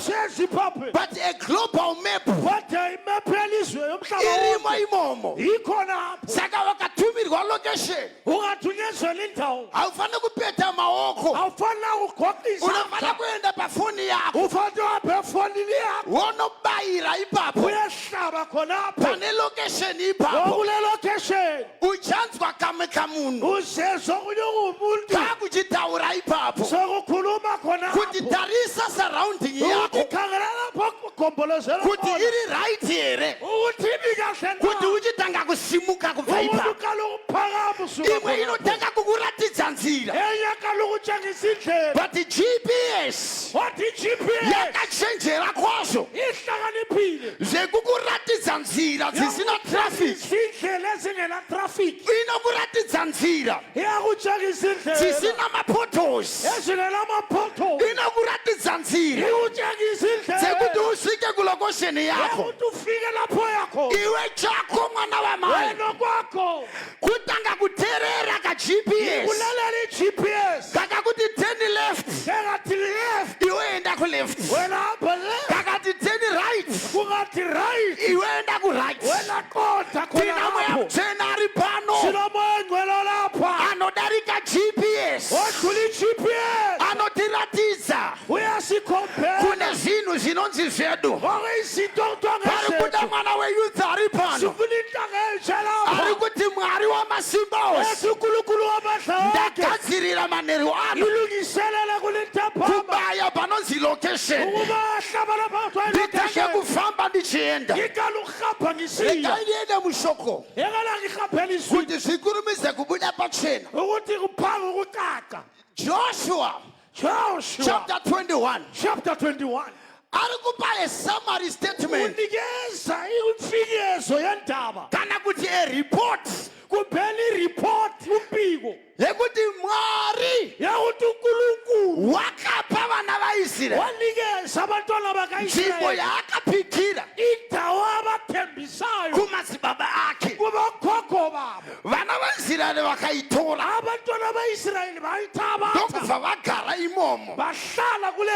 It's a summary. It's a report. Wakaona munhu achipa report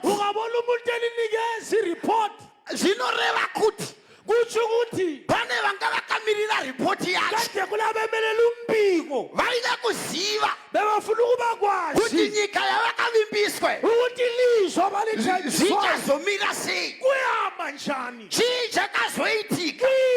Saka munhu ari kupa ripoti anotoziva kuti panogona paine vamwe vaita havasviki, vaita havachibate, asi ripoti iri kuda kuburisa pachena kuti zvaakavimbisa zviya zvakazoitika. Shoko raMwari robva rati zvivimbiso zvaMwari ndihongu uye ndiameni. Hatina Mwari anotivimbisa zvaasingakwanise kuzadzisa. Manheru ano zvese zvakavimbiswa naMwari handife ndisati ndazvibata, handife ndisati ndasvika panzvimbo idzodzo. Are you hearing what I'm saying? Zvoreva kuti kudii manheru ano kune report ichataurwa mushure mekunge musangano wapera kuti vana vaya chavakafambira vakazochibata. Ndinonzwikere kune maripota akamirira kuona kuti zvako zvaita here. Mazuva ano kune mwe journalist anonzi Zico amirire nyaya dzisina basa, unotsvaga nyaya dzinomupa maviews akawanda. Kune nyaya dzinotengeseka koita dzisingatengeseki. Yako inotengeseka nekuti kuna mbuya vakawera bute pasi vakati harorwe mwana uyu. Yako inotengeseka ine vanhu vakati haasumuke, asi ndinonamata nhasi kune report inofana kuenda kumusha kwedu kwemuzarabani, kuBethpage, kuBinga, ngakuende report kuti zvakazoita zuva ranhasi uno. Handina basa nazvo kuti vakatsindira pasi sebukira paivhu rakaoma. Unobuda chete, unochibata iwewe, ndati unochibata. Numbers 33. Moses ari pamapani aMoab. Moses uri pabani reMoab wakucrossa Jorodhani kuti uye wakatarisana neJeriko uchipinda mupromised land. Zvinonzi kana mapinda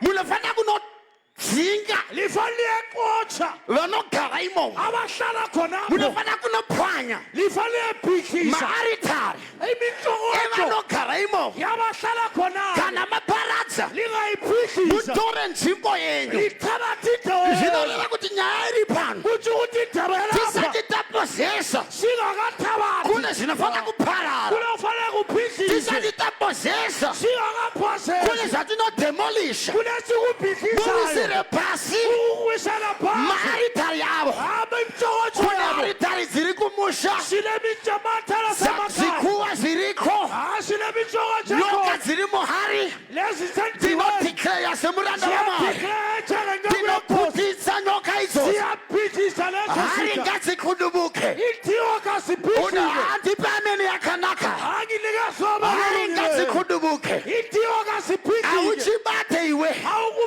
kana aritari dzakamira ngadziwire pasi kana dzawira pasi motora nzvimbo mogara imomo nekuti ndakakupai kare it's a past tense ndakakupai kare it's a past tense ndakakupai kare vakomana vamazuvano vane mastatements avanotaura avanoti chinhu ichi chakapera kare vakavaonzwa vachiti chinhu chakapera kare zvinoreva kuti hamuna zvamuchaita nekuti chakapera kare nyaya yekupozesa kwako territory yakapera kare hatisi kuzopozesa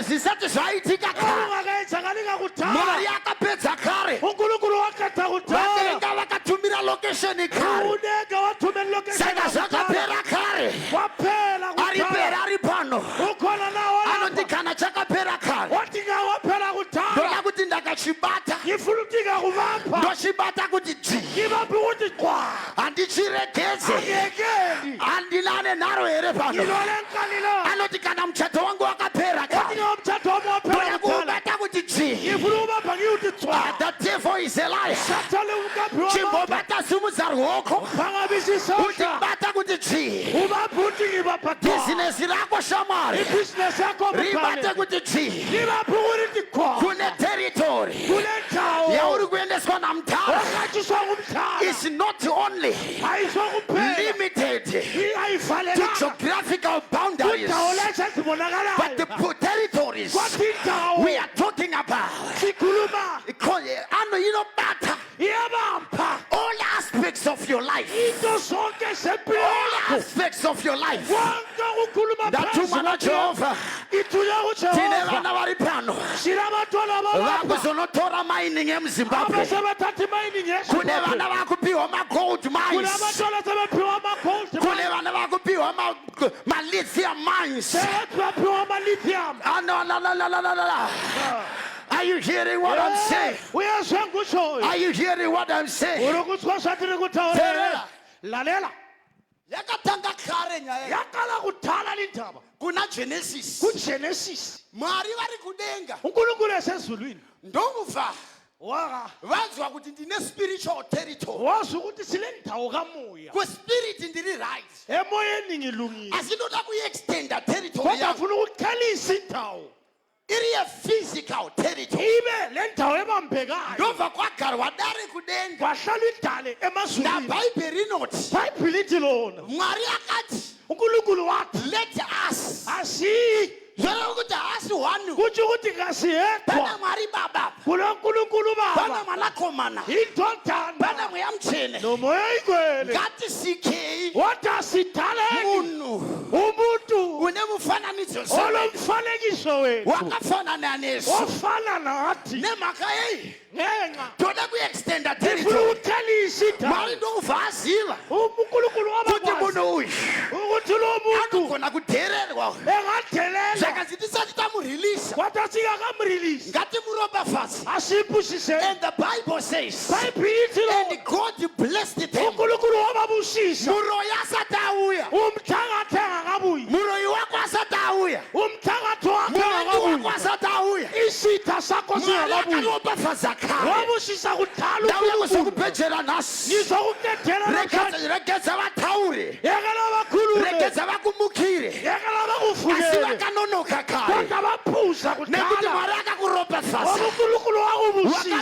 umfazi wakale wabusiswa funza unhlanga ngemambo futhi uba funza inkosi ngeprofita busa kubaprofita vakataurirana batshelana vakati uyatithukirawo vanhu wathi ava uzosithukela abantu ndokufa auye wesa kuda kuedza kudai wazama ukuthi ndokufa zvaramba wala kuda kuedza kudai uyezama ukuthi ndobva zvaramba wala ndobva achiuka kuna mama waphaphula zvakanzi handigone kutuka wathi yaya abathuka zvakaropafadzwa namari ubusiswe you uNkulunkulu are blessed you ubusisakile are blessed already no ubusisakile one can curse you akulonga ukuthuka kunyakokaroyiwa neakafa loba wathokatha kunyange ngophileyo nemupenyu loba ophilayo vakanonoka yathi simnikeze Tangira babi. wathi asikalele nga Zvakanzi ngatimutangire mugadheni. wathi asikalele engadheni Kagadheni kadiki diki. engadheni encane Shoko raMwari rovharati. bhayibhili izwi do not likaNkulunkulu lithi despise lingakhangele the liphansi days of humble beginnings insuku zobayiswa iswa namari ipapa lapho wafaka khona uNkulunkulu igadeni shamngari igadheni you phulusa just need to multiply fanelekile you just ithelise need to have dominion wabe lamandla and expand the territory ulithelise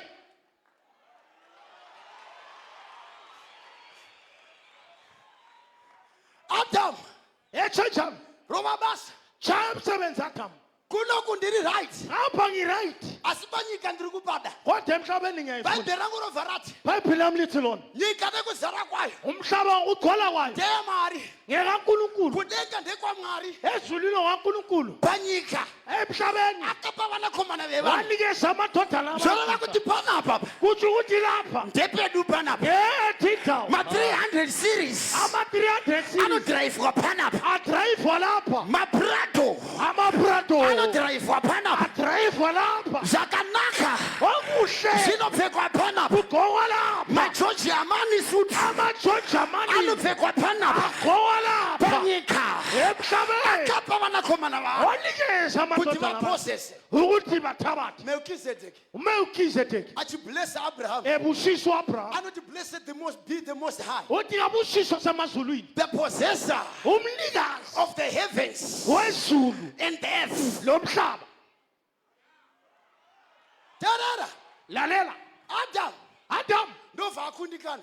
uyehluleka Ndova arasa root. walahla impala Ndofunga bhatiri rakapera. themba ibhatiri laphela GPS ndova yamira. gps ya That GPS kuti ishande. ngoba i-gps ukuthi Inoda isebenze source of power. ifuna amandla Kana foni isina moto. xa ifoni ingelamlilo haigone kubata signal ngeke yabamba isignal rekudenga yasezulwini ndobva yatsima yacisha but mudhara ari kudenga kwathi umdala akati wasezulwini nyaya isiri kutamba nayo wathi indaba esiyokudlala nayo panyika ndakapa vanhu emhlabeni ndikanikeza kuti abantu vapozese ukuthi baphosele genesis 12 genesis 12 mwari ndobva aburikira unkulunkulu waphumela kuharani kwarani kune muhedheni okulomiyedeni wainzi abrahamu otwa nguabraham zvakanzi uya kune kwathiwa wosakapha takaperera adamu wathalela adamu hapasiripo akusiko waperera khona hande iwewe asaphe wena zvakanzi abrahamu kwathiwa abrahama buda muguta rino phuma kulesi sikole buda mupakati pevanhu vako phuma kwabantu laba ndine nyika ngilelizwe yandoda kukuratidza umhlaba efuna ukukhokhela uende wona kunyika ungaphi emhlabeni yandichakuratidza engiza kutshengisa wona gps e-gps ndobva raita on yabawona kunyika elizweni yandichakuratidza engiza kutshengisa zvakanzi ndipei adresi kwathiwa sinikeza zvakanzi le-address don't worry kwathi ungazihluki ndini jehovha mina jehova ndini gps yako imi gps nyaya yakho yangu manje indaba yami inoda munhu ane faith ifuna umuntu inoda olokukholwa munhu ane kutenda ifuna umuntu tine munhu olokukholwa ane kutenda here panapa sinaba lokukholwa anoti kana jehovha ati simuka uthi jehova engathi haikona phaka kuramba vakagara ungaluhlezi tanga kufamba negps kaluhamba nge-gps yandichakuratidza. ngiza kukhombela yona Zvakanzi abraham yandichakuratidza. engiza kutshengisa Kunyika yandichakuratidza. ilizwe ngiza kukhombela lona Ndichakupa ndichakuita a great nation. ngiza kwenza isizwe esikhulu Awugone kuita a great nation. ngekwaba isizwe esikhulu Kana usati wapossess. xa ungakabithabathi I will make your name great. ngizayithi igama lakho libe ngelikhulu Kana wasika munzvimbo iyo. ungafika kule ndawo Abraham ndokuthi wonke umngane Abraham wathi yebo ndova Nkosi. athanga kufamba naye Waqala uhamba naye. ndova athanga kufamba naye Waqala uhamba naye. ndova athanga kufamba naye Waqala uhamba naye. GPS really on I-GPS yoni. ndova ashika kunemnye mama Wafika komunye inkosi. ndova afarira mkadzi wake Wathokozela unkosikazi ndova wakhe. achiwa mkadzi wake Wahawukela unkosikazi wakhe. yena kunkwenda nkwenda Yena ngokwesaba. nyaya yekutya iyoyi Indaba yokwesaba le. inodzimisa GPS Iyakitshisa i-GPS. kusvikira mudhara ari kudenga Wafikela umdala osezulwini. aenda kuna mambo aphilele Wakahamba kwaNkosi akati you aphile. are a dead man Wathi ufile. watora mukadzi wemuranda wako Ubambe umfazi ndakati wenyewe. kupechere pano Ekala ngukethela wese lapha. akabata chinonzi chake Wonke wababhodwa I declare as a man of God, Ngiyadeclare njengenceku is yenkulu. a dead person right now Umuntu ofileyo. kana akasachirekeza Engakwekela. ndinotaura 6 feet down Ngikhuluma 6 feet. ndati chako chakabatwa Kwakho mari wabajwayo. yako yakabatwa Yekho yabajwayo. kana akasairekeza Engakela ukuyekela. you are a dead man Ungofileyo. usaramba wakatenza kuda kuti ange ndiwe dead man unotifira musevhisi muno Uyasifela kulisevhisi. ndandakatochecha pandiri panapa Okanyisa umlilo. satani anonyepa Satani ukaphi wamakha. abrahama ndova anopinda munyika Abraham wangena. ndova maziitika nzara Kwaba lendlala. ndova vabuda imomo Baphuma khonapho. vakuzokera kuijipita Sebabuyela eGibhithe. vakazenge vakuijipita Baze beseGibhithe. iwe mbenge wakapinda Bona beke bangena. tine vanhu vari pano Silabantu abanamva. makatombopinda Lake langena. asi kana wapinda Kodwa mawangena. munoda persistence Kufuna ukuqinisela. munoda kushingirira Kufuna ukuqinisela. ndamunongoita ngezvine zinzara Ngoba nzara kuyenzakala kule ndinoda ndlala. kukuburisa Ofuna ukukhipha muteritori ku-territory. wakaona uri pastor Ungabona ungumfundisi. asina ma-challenges Ongela ama-challenges. I'm very sorry Ngilusizi. kana uri pastor ani kwakananga Umfundisi oqondela muteritori imomo ku-territory mune khonapho. ma-giants Kulama-giants. mune ma-walls Kulezimpi. munotsvaga munhu anomira Kudinga umuntu anoti omayo. I'm not going to move Kodwa because ngijikeni. this is my promise Ngoba land. le isithembiso sami. ndova abuda Waphuma. ndova ndakutopedza Sesigqiba. avo Labo vamuijipita sebeseGibhithe.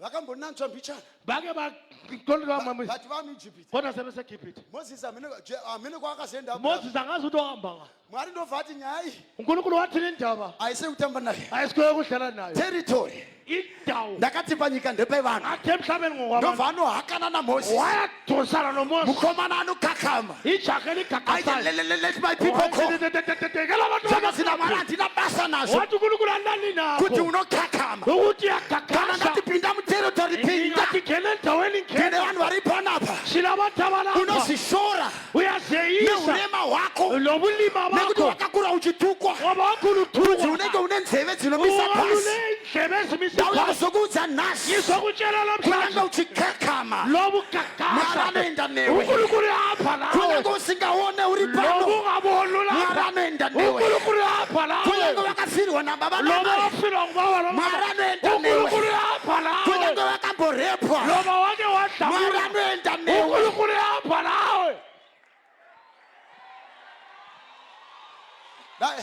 udzare pasaidi pakuti hande Tshela usezalota sami. muudze kuti sekuru handei Wothi khumalume asamba. iti baba mnini handei Baba omncane asamba. iti mai nini handei Mama umncane asamba. moses ndokubva takakuenda uNkulunkulu Moses akari uhamba. kunyika ndichakuratidza Elizwe liza kutshengisa lona. moses asingobvuma uMose vuma. gps ndobva raita on I-GPS yabaoni. ndopaunonzwa bhaibheri ichiti Yikho iBhayibheli sithi shongo yegore ilangabi le maskati emini shongo yemoto ishikike umlilo manheru taphama. bhaibheri rangu rinoti iBhayibheli amlithi zvanzi shongo kana yamira kuthiwa ilangabi vaifana kumira ipapa babefana ukuthi bahambe. kana shongo yasimuka Nxa kurumisai kusunga mabheki phakamisa amabha amabheki ndamunosara manje ngoba manje liyasala. ndauya kuzokuudza Ngizokutshela ndichivhura musangano uno ngifuna lo mhlangano. shongo yasimuka Ebi Yesu liphakeme. shongo yasimuka Yesu ndiri mkhulu kutsvaga uphakeme. mwana ari pano Idinga umuntu akuti olapha. shongo yasimuka Wathi phakeme. ina ndisare mai mwari Mina ngisali. vanorarararai Abalalala asi yini. ndichauya kupreya Mina ngisaza kusvikira kupreya. ndachibata Ngise ngikubaphe. ndodiwari shamari Ungabi nendaba wakauya nkulu. netrausi 1 Wabuya netrousi linye. ita handisare ndinonanga kunzvimbo yechipikirwa chamadzibaba edu.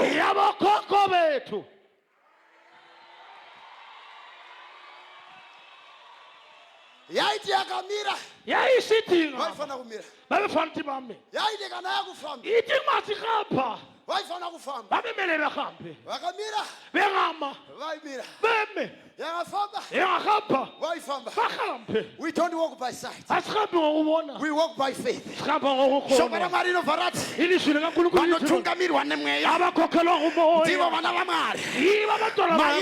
maIsraelites chatinoziva imimi kusiyana kwamakaita nenyika, imi muna advantage yekufamba negore zvirova kuti manheru haungakumburu, hakuna anotungamirirwa neGPS ramweya mutsvene anowira pasi. iye uno nhasi, uye uye nhasi ndine installation yanoda kuti Mwari apfekere mumwana weyouth ari pano.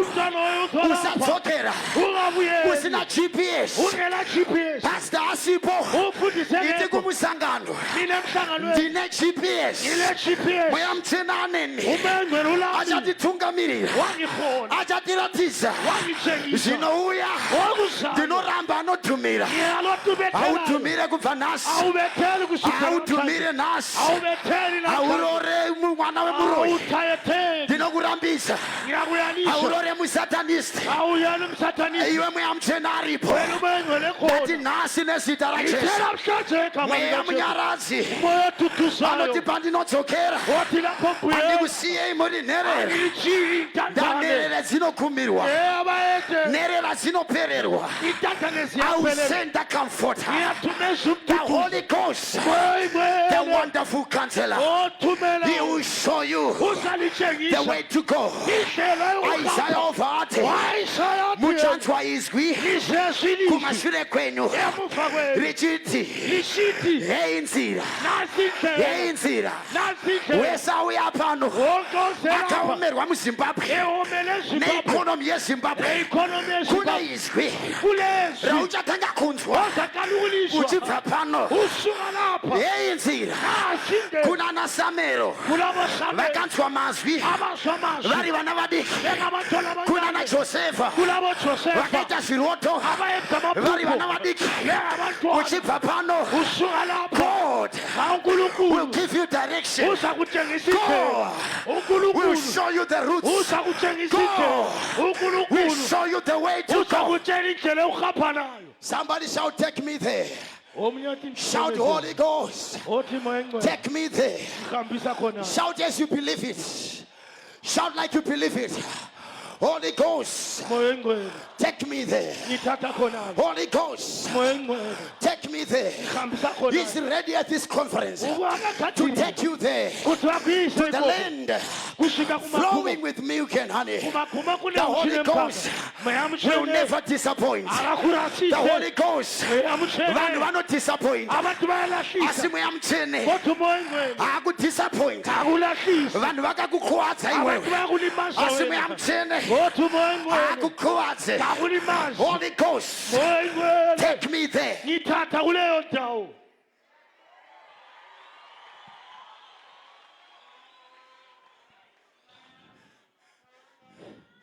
Pamapana Moab, Moses ndovarasa signal, akanzwa voice, wezwi voice, taura kudombo, chekhuluma iye Elijah, ndovharova dombo, yena walichaya. zvakanzi Moses, Kwathiwa Moses, uchaita yekudongorera, uzenze ukukhangena asa uchaphinda. kodwa usangeni. Usatambe neobedience, Ungadlaleli obedience, unoita nzvimbo yekudongorera. uyenza indaba yokukhangena. Usatambe nenyaya yekusatenda, Ungadlaleli indaba yokungakholwa, unoita nzvimbo yekudongorera. uyenza indaba yokukhangena. Pane mumwe mufana akanzwa profita achiprofita, Kulo ujakwazi uprofite ndokubva profita, amuseka. wamhleka. Zvakanzi iwe mufana iwewe Kwathiwa wena jaha, uchazviona iwewe, uzakubona asa ungazvityi kodwa ngeke wakudla nenyaya yekusatenda. ngendaba Asi yokungakholwa. iwewe waya pamusangano pfupi, Kodwa wena usekulomhlangano hauphelele pakuzviona, awuphelele kukuboneni, asi uchazvitya iwe. kodwa uzakudla wena. Ndinorayira mweya Yena umoya wedisobedience, wedisobedience, mweya moya wekusateerera mweya mutsvene. wokungalalela umoya ingcwele. Moya wa ku saterela. Moya ungalaleli. Una kupinza msango. Uyangenisa egangeni. GPS irilipo. GPS ikhona. Vunza ka yini? Buza mina. Ndakambolishandisa. Angayisebenzisa. Mumwe musina kasarudza kudamburi. Ndambo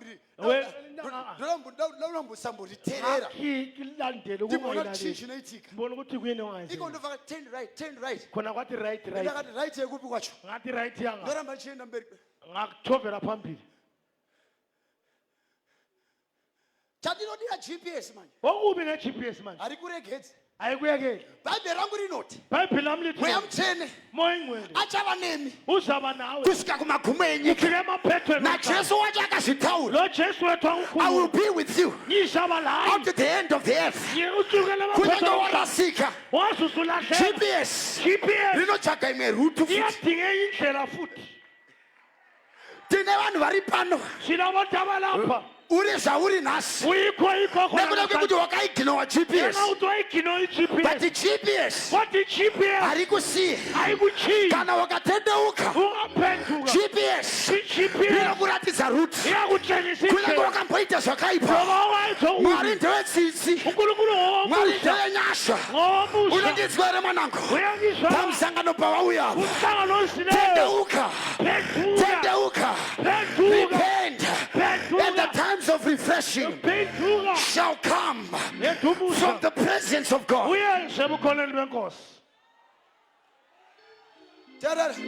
Lalela. Wangouya kumsangano uze emhlanganweni uchithi nezvandakaitira Mwari izvi. Uzithi ngalokho engakwenzela uNkulunkulu. Mwari achandinzwa here. uNkulunkulu uzangizwa na. Ndangobatana unevamwe. Ngibambe ntaba. Asi ndathungwa naJehova. Kodwa ngithunywe nguJehova. Athi GPS lakho. Uthe iGPS. Lichakuratidza another route. Iza kutshengisa enye indlela. Uchibva pamsangano uno. Kusuka kulomhlangano. Tanga kuteerera Mwari. Kala ukulalela uNkulunkulu. Tanga kuteerera voice laMwari. Kala ukulalela ilizwi. God will show you uNkulunkulu uza kutshengisa another route. Enye indlela. Teerera ndakupedza. Sengiqeda. Moses ndokuvatadza kupinda. Moses wehluleka ukungena. Chakazina Mwari nyaya haiperi. Kodwa uNkulunkulu ayindaba ayiphelela. Nyaya yekuposeswa kwemateritory. Indaba yokuphoswa kwendawo. Nyika ndakapa vana vava. Imhlaba nganikeza abantwana babo. Ndova vanobata mkomana anonzi Joshua. Wabamba ijaha othiwa nguJoshua. Say Joshua. Ngani uJoshua? Bible namanga majaya anga aripo. Wawulamajaha ekhona. But say Joshua. Ngani uJoshua? Bible rangu rinoti. Bible lami lithi Joshua. uJoshua. Wayiwe assistant. Wayengumncedisi wa Moses. kaMoses. Panga paina Moses. Lapha ulo Moses. Ndoba ayiwa. Yikho ekhona. Moses ari mkhomo. Moses entabeni. Joshua ari phasi. Joshua ephansi. Bible rangu rinoti. Bible lami lithi Moses. Wakaisa maoko. Wafaka izandla. Pamsoro paJoshua. Phezu kaJoshua. Ndova agamuchira. Wamkela. Mweya wewisdom. Moya wokhalipha. Reka ndikutaurire. Yela ngutshela. Kuterritory. Uterritory. Akuyendwe nevana. Awukhathwa ngabantwana. Vasiyateerera vafundisi vavo. Abangalalela abafundisi. Akuyendwe nevana. Awukhathwa ngabantwana. Very rebellious. Aba-rebellious. Uri kuitei kuchurch kwenyu? Wenzani echechi Are you yakwe? assisting your pastor? Uyasiza na Are you umfundisi wako. assisting your men of God? Uyasiza na It inyama is yakho. only Joshua uJoshua kuphela anotambidzwa chimuti. oqhubezwayo. Uthi ari pasati pako chimuti hachipiwe wese wese. Njengokuthi nokuthi anikezwa wonke umuntu. Chinopiwa vanoassista. Sinikezwa abasizayo. Vanogara pamakumba Abahlala aMoses. enyaweni Ndo zikaMoses. vanotambidzwa chimuti. Yibo abanikezwayo. Chinonzi impartation. Othiwa impartation. Hachingouya. Akuyizi. Chinouya kune munhu Kubuze kuntwini. ane zvaari kuita. Alokwenzayo. Chapter 1 Joshua. Chapter 1 kaJoshua. Chakanzi Joshua. Kodwa Joshua. Muranda wangu waenda. Inceku yami sihambile. Asiyo mfana. Kodwa wena jaha. Ndoda kuti upinde. Funa ukuthi ungene. Iwe navanhu ava. Wena labantu laba. Uende navo. Uhambe nabo. Kuti pese pamatsika. Lapho konke inyathele khona. Ndichakuba. Ngizakupha. Bvunza ari paside pako. Buze sethuna nawo. Uri zvauri. Uyikho yikho Nekuda khona. kwepa wakatsika. Ngenxa yalapho nyathele khona. Uri zvauri. Uyiyo yikho Nekuda khona. kwepa wakatsika. Ngenxa yalapho nyathele Mwari khona. hakupe. Nkulunkulu kakuphi. Pasina kutsika. Kungena kunyathela. Kana uchida stand. Xa ufuna istand. Enda kunotengeswa ma-stands. Apha lapho uthengiswa khona Mwari amastand. hakupe. Nkulunkulu kakuphi. Pasina kutsika. Lapho Tine wanganyathela vana khona. vanenungo. Sinabalobubi. Generation ine nungo. Generation ine vanhu vari lazy. Elabantu abalobubi. Vasingade kushanda. Abangafuni ukusebenza. Vanongorembedza matrausi. Abayilengisa vachiona ana maindia ekuindia. But nhasi. Kodwa namhlanje. Nhasi. Namhlanje. Say no Othi hatshi. to Telemundo. Kuthele umuntu. Say no Othi hatshi. to Telemundo. Kuthele umuntu. But today, Kodwa ithi namhlanje. Mwari Othi uNkulunkulu. ndakunotsika. ndakunotsika ndakunotsika territory aisiriyo inouya pabate ipapa territory aisiriyo inouya iwewe ndiwe unaenda kuterritory vana vedu vamazuano vanoda kuvingwa nematerritory havadi kufamba vachienda kutora materritory kubva nhasi uchienda mberi iti mwari ndibasi refu. Nothing will happen until action is initiated. You need to take action. Chimbodaiso. Otiso. Chimbodaiso. Otiso. Chimbodaiso. Kanje. Chimbodaiso. So. Inonzi action. Twa action. Wakaita sister ukungozuma. Waba ngusista wakuzuma. Uchinyepera kutora kamera. Ukameramangu uthatha ikamera. Uchizuma mwana wawanhu uchimunza padhuze. Ukhangela umntana wabantu umlethe eduzane. Uchiona mapundi esari kumeso. Ubona amaqhubu onke asemehlweni. Azvisirizo zvinoita kuti muroreswe. Akusikho kwenza ukuthi umthathe. Kana uri serious uchibva pano. Nga userious usuka lapha. Iti zvekuzuma handichadi. Wotho ukuzuma self. Ndakuda zvekutora action. Self uthatha action. Enda nomudza kuti iwewe. Lapho mtshela ukuthi wena. Iwewe. Wena. Ndoda kukukanda pakitchen. Ngifuna ukufaka ekitchen. Nothing will happen until action is initiated. Kamsangano uno. Kulomhlangano. Joshua announce. Joshua. Kana wakutora action.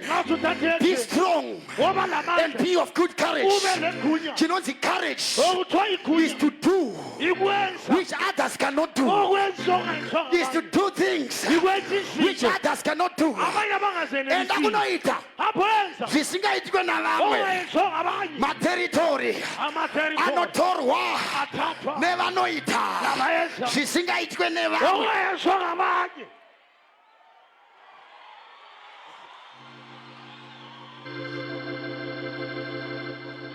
Be strong and courageous, and no one will be able to stand before you.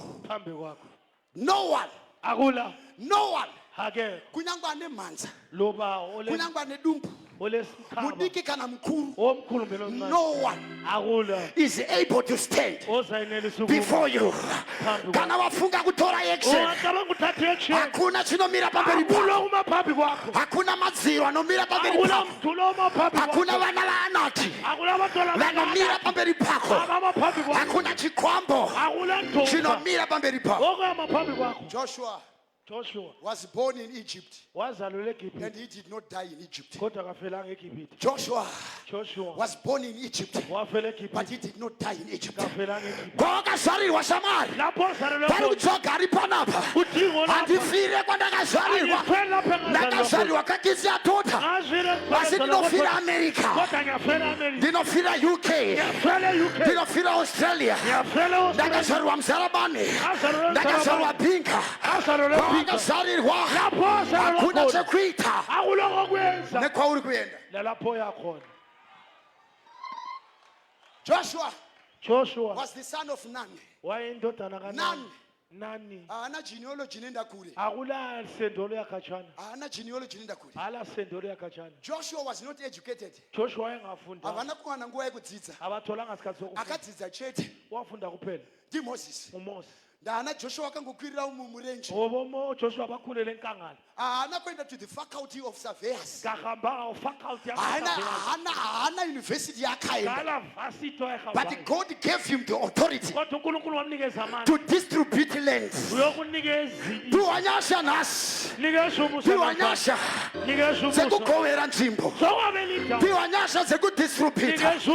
Vana vasekuru vako vari kumusha. Go and distribute. Usakundwa na wiki leo. Ndati usakundwa na wiki leo. Basa lekungomshora shora iwe urikuite. Go and distribute. Tine vafundisi vari kufamba netsoka. Tiri kuda vana vedu pano vanoti pastor nguva yenye kufamba netsoka yapera.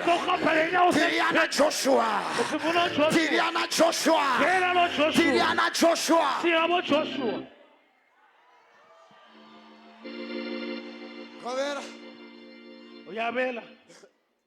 Govera. Uyabela. Generation iko mazuano. Sendolo khona lezi nsuku. Kana yakapinda mchurch.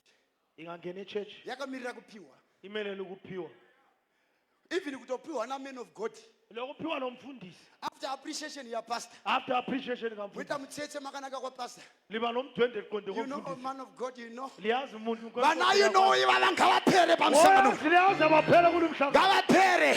abaphele Tiri kuda bano distribute. sifuna abanikeza Bano simuswa namari. abaphasha Ano simutsa marombe kupfa mkhulu. okhamisa abayangu suke O distributor.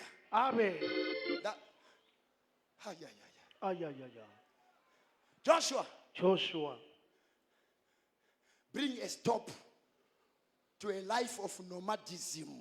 letha ukuthi abantu bame impilo Joshua yokuzulazula akacherera gomba Joshua kept igodi nyaya yenomadism. indaba yokuzulazula Lekani kutsanangurira nsikumanya. ela ngikuchasela Chinoti ngijini nomadism. okuthiwa Weya yikuzulazula bekungofamba famba. indaba yokuzulazula Kusina inonzi a permanent place. ungela ndawo yothiwa ngeyakho Awuna panonzi pakho. akulayo kuthiwa ngeyakho Unenge Satan. ungani ungusathane Anopitsa nekutsika. okhwela Asina panonzi pakhe. engela yakhe Ndiri kudeclare vana vepanapa. yafikela abantwana Mweya balapha. wenomadism moya ngawuphela. wokuzulazula Ndola kawuphele kumusiri wa generation. funa ukuvusela Inoti usendo pastor. yathi futhi Zekuchinja nzvimbo dzekunamatira yakuchinja bichana. indawo zokukhulela We want to bring a stop sifuna to ukumisa mweya wenomadism. indaba yokuzulazula No permanent place.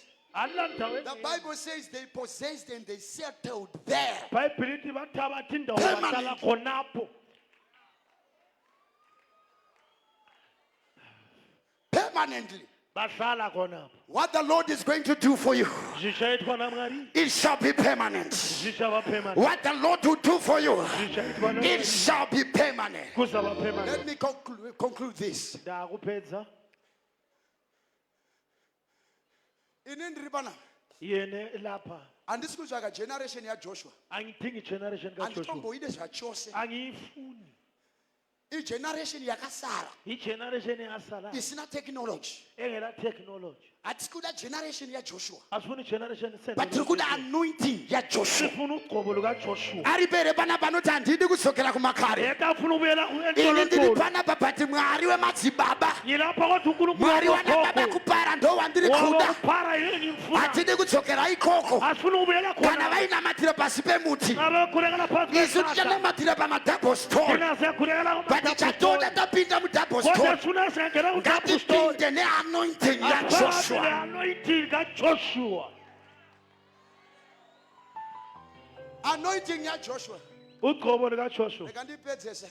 igqibe Moses akatuma one man from each tribe. uJoshua uMose wathuma indoda inye nganye kusendo Ndobva lunye vanodongorera ndobva vadzoka. bayalunguza baphendula Zvakanzi tinenge hwiza. kwathiwa singani sizintethe Taparara. sesibhidlile Tinenge mhashu maziso avo. singayintethe emehlweni abo Joshua atora.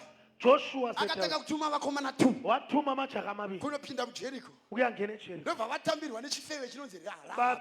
batyamelwa isifo kuthiwa nguraha Rahab ndobva atanga kutovaudza. rahabhu aqala Kuti ukubatshela muri kutokwata zvenyu ikoko. ukuthi niyesaba Asi muno kodwa muJericho. lapha eJeriko la Tiri kutokwata nekuda kwenyu. kuyafiwa Tiri ngenxa yenu kutobvunda nekuda kwenyu. kuyakhuka ngenxa yenu Joshua chapter 18. Joshua 18 Vamwe vatora nzvimbo. abenze 7 bethabatha vasara. 7 bese Joshua anoona vanhu vakaleza leza. uJoshua ubona baxega Vane mweya unonzi spirit of procrastination. abalomoya wokuphuzela Zvakati for izinto how long? wathi kuze kube nini Yamuchagara matopinda. lihleli nalingeni Musingatore zvinonzi zvenyu. ingathabathwa kungokwenu Joshua ndobva atuma vakomana 3. Joshua thuma amajaha Zvakati amathathu chienda imi. wathi wangapha indina Wapabadava. liyabona 1, owekana 2, 2 3. 3 Ndazariwa chimwe chinhu. ivulele Vanoita zvemagetsi. abenza wamagetsi Kune inonzi one face. kulothiwa i-one face Inofamba netambo 1. ohamba ngentambo eyodwa But kune inonzi two face. kodwa two face Inofamba netambo 2. ehamba ngentambo ezibili Two face. two face Ne-one face. le-one face Haisimudze ma-industrial machines. ayiphakamisa ama-industrial machine Inogona kungosimudza tuayini nezvakadaro. iyaphakamisa ama-ayini But kune inonzi three face. kodwa kuthiwa i-three face Tambo dzinofamba dziri dzitatu. intambo ezihamba zizintathu Idzodzi hakuna anomira ipapo. zona lezakuloma khonapho Dzakakwina mwana wavanhu anoomera ipapo. Singa- ndakamira pano ndichipedzesa ndoda kudeclare 3-phase anointing. 3-phase anointing. Kana vakambojairira 1 musangano wakasiyana nemumwe kune inonzi 3-phase, kune inonzi 3-phase. Chikwambo ngachitraye chinoomera ipapo ndakutopeja izvezvi. Shoko raMwari rinotaura richiti hakuna tsvimbo yewakaipa icharamba ichitonga munyika yatakapiwa naMwari. Right now I come against every scepter of the evil one. Tsvimbo yawakaipa ngaityoke, ngaityoke, ngaityoke. Kune vanotonga nekuda kwetsvimbo dzavo. Zuva ranhasi ndauya kuzotyora tsvimbo nekuda kwe3-phase. 3-phase anointing. Iti Jehovha uya pamusoro pangu, uya mutsvene mara pamusoro pangu. Randinoparidza rinotaura richiti pavakatsika muKenani mana yakabva yamira, mana yakabva yamira. Pavakatanga kudya zvekutanga zvemuKenani mana yakamira. Kana uchirarama nemana hausati waposesa. Ndinorambidza vari panapa, nguva yemana ngaipere. Ndati nguva yemana ngaipere. Kana taposesa hatiigirwe chingwa nemakondo. Elijah haana kuigirwa chingwa nemakondo nekusingaperi. Tiri kuda Mwari anotipinza muteritori. Mwari unoita kuti mana isisi titange kudya zvataposesa. Let me tell you, pavakapinda muKenani gore remoto rakabva radisappear. Rakabva radisappear. Gore remoto rakabva radisappear. Pavakangopinda chete gore remoto rakabva radisappear. Pavakangopinda chete gore remoto rakabva radisappear. Ndo panotaurwa GPS. Kana waaraiva unonzi wakachitaura kamunhu kaya. You have reached your final destination. You have reached your final destination. You have reached your final destination. May I declare in the name of Jesus, you will reach your final destination. You will settle in your land, and your God will give you rest. No enemy will fight you again. No enemy will fight you again. No enemy will fight you again. Hakuna chivimbiso chakawira pasi. When you reach your final destination, I declare and I decree, zvawakavimbiswa naMwari hakuna chinovira pasi. Hakuna chinovira pasi. Right now as I'm standing, stand on your feet and say, oh God, I need that anointing. The anointing of Joshua. Begin to pray now. Begin to pray now. Lift up your voice. Begin to pray. Rakata basante. Shabayadabayadabaya. Ribrakatayama. Pray, pray, pray, pray, pray. Shakatabalato satabahate. Shabalatatalamande. Kabaros katalaba. Everybody lift up your hands and connect to the signal. I'm activating the GPS. The GPS of the Spirit. The GPS of the Holy Ghost. Lift up your hands and cry. Onama shabalata. Shakadabakata. Bataruogoro wangu mfameneni. Weyamcheneni perekete. Endaneni ku territory yako. Bataruogoro wangu mfameneni.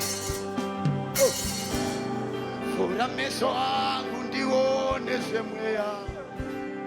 Let it be your prayer. Keep praying, keep praying. Bataruogoro wangu ifabele. Fura meso wangu ndiwo meso mweya. Unoda kuenda newe. Zeve zangu ziko kunzwa undiratize ziradzashe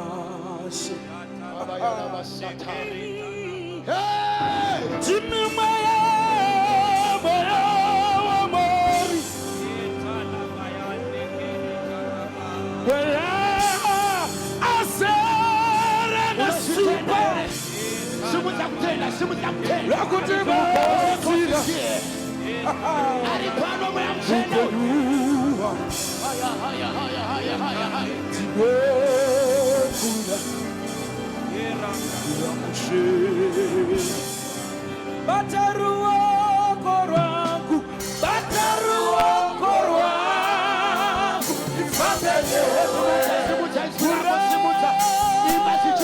fura meso wangu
Connect to signal. Yes, Holy Ghost. Yes, Holy Ghost. Yes, Holy Ghost. Yes, Holy Ghost. Pray in other tongues. Pray, pray. Shatalabaya. Yakarabaya de Bedebe Shadabaratala Mandere Bokosa.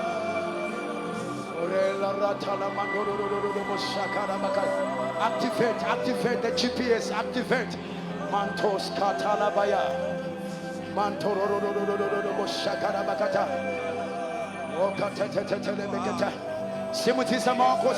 Simutis.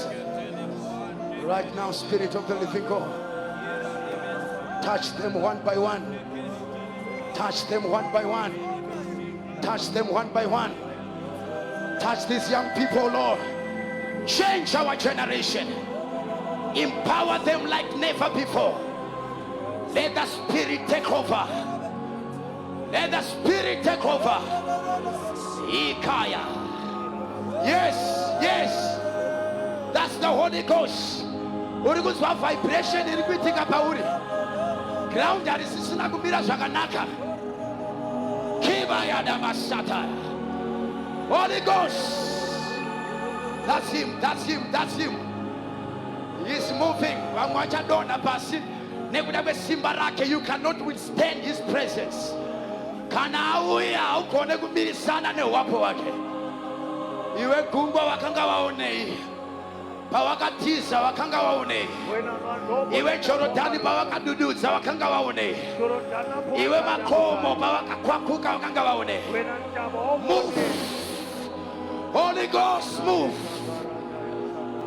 The fire is moving again. The fire is burning again. The wind is blowing again.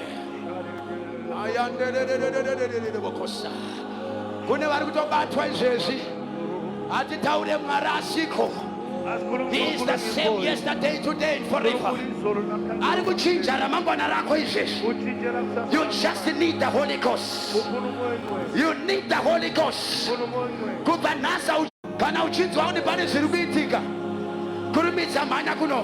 Help this young man, help this young man. Those who hunger and thirst, for they shall be filled. Touch her. Touch this young girl, Lord. Touch her. Receive the touch of the Spirit. I'm gonna go come as you are ready to encounter God. He's here. He's here. Man of God, come please. Let's just do this fast.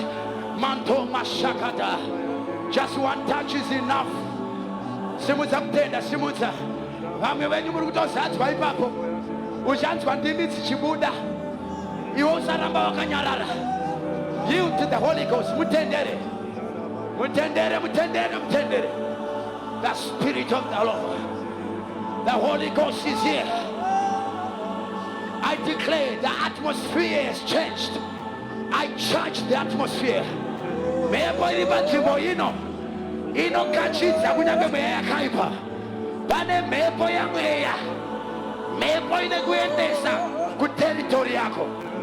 Keep praying, please pray.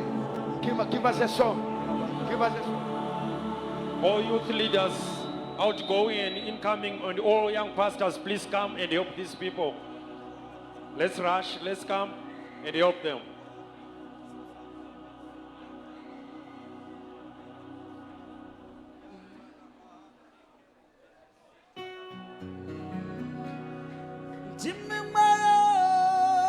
Vamwe ngavauye kuno. Vafundisi uye kuno. Vafundisi ozati ngapa. Vamwe ngavauye this side hakuna vafundisi vari kuno. Vari kunamatira vanhu.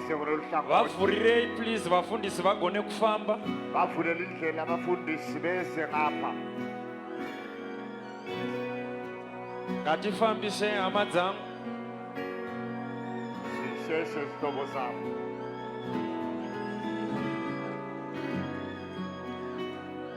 Vhurirai vafundisi vafambe vauye kuno.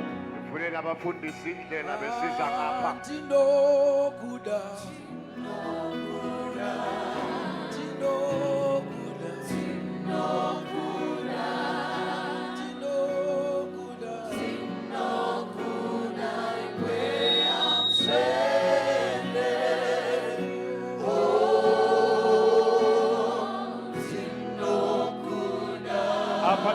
chirikuda vamwe vafundisa.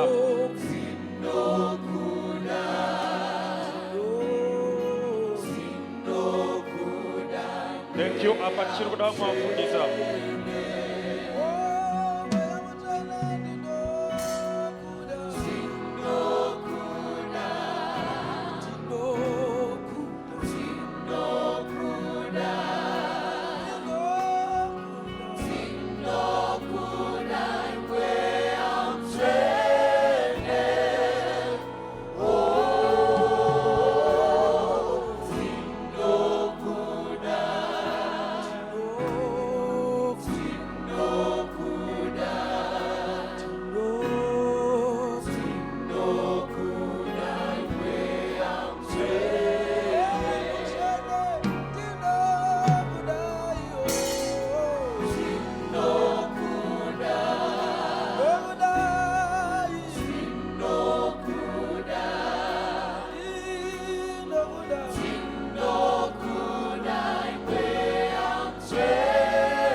batanidza maoko ako titende mushumiri weshoko manheru ano neshoko rine simba titende Mwari Baba naMwari Mweya Mutsvene naMwari Mwanakomana nokutaura pakati pedu vangani varopafadzwa manheru ano.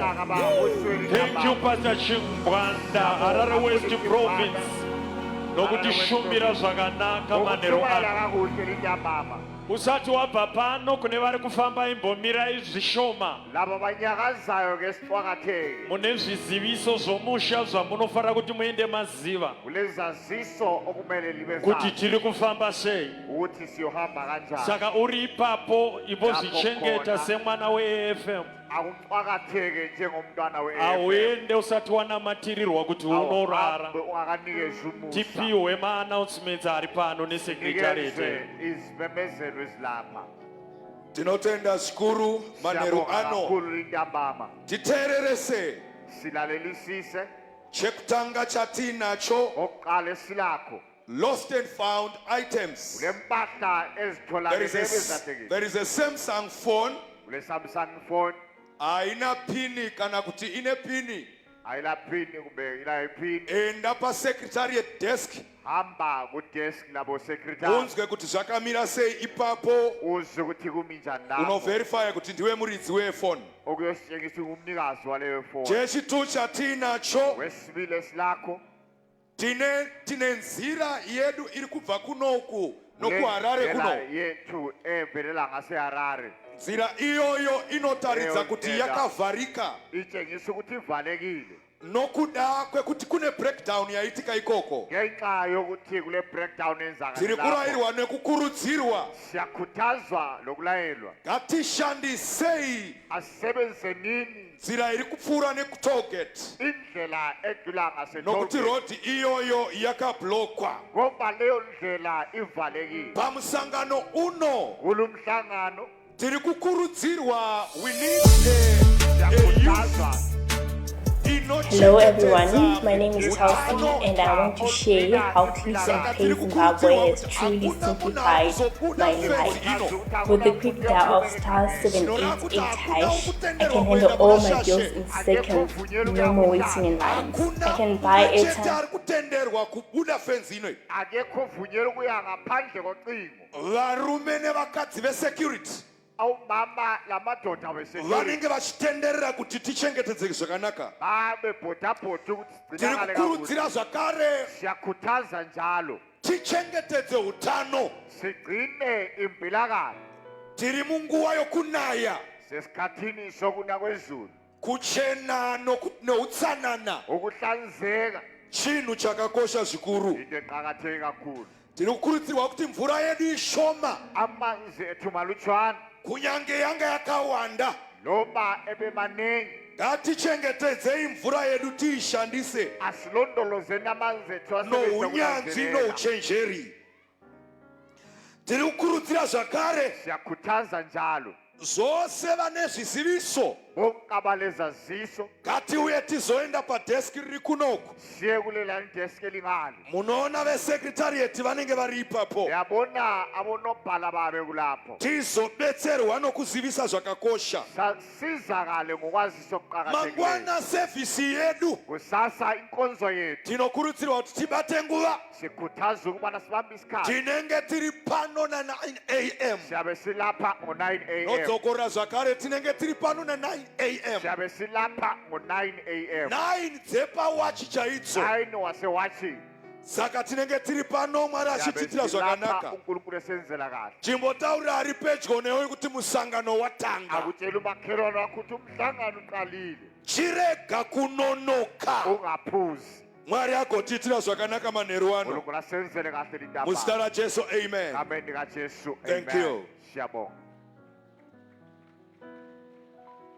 Aombererei nokutipa zviziviso zvakanaka.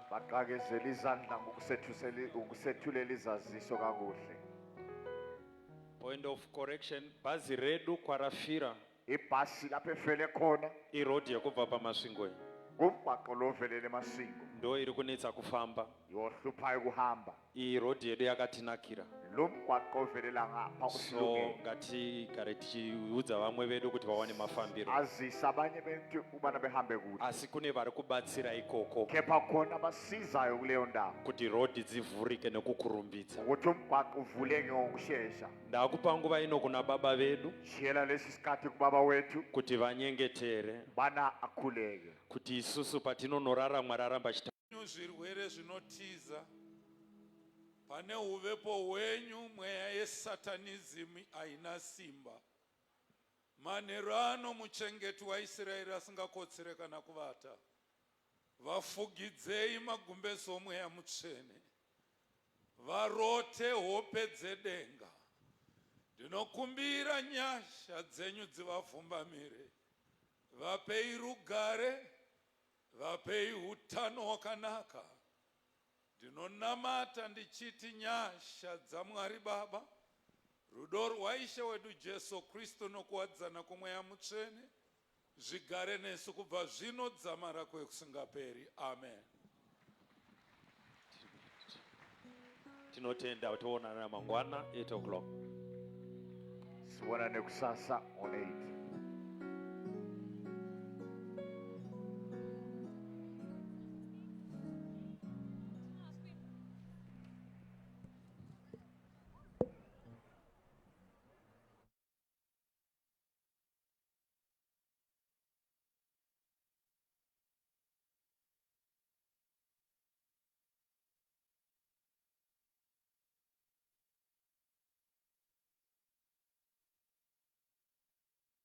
Ne click and pay zvavanyore kubhadhara zesa nyange kubhadhara DSTV waya click and pay yatikandira mawaya kutora nekutumira mawaya muza waya click and pay yatikandira mawaya muza waya 788 Visit our head office, third floor, Blue Bridge, Northeast Gate Complex, corner 2nd and Robert Mugabe, Bulawayo, 402 York House Corner, 8th and Herbert Chitepo, Bulawayo. Visit our website, www.clickandpay.africa. Click and Pay, enhancing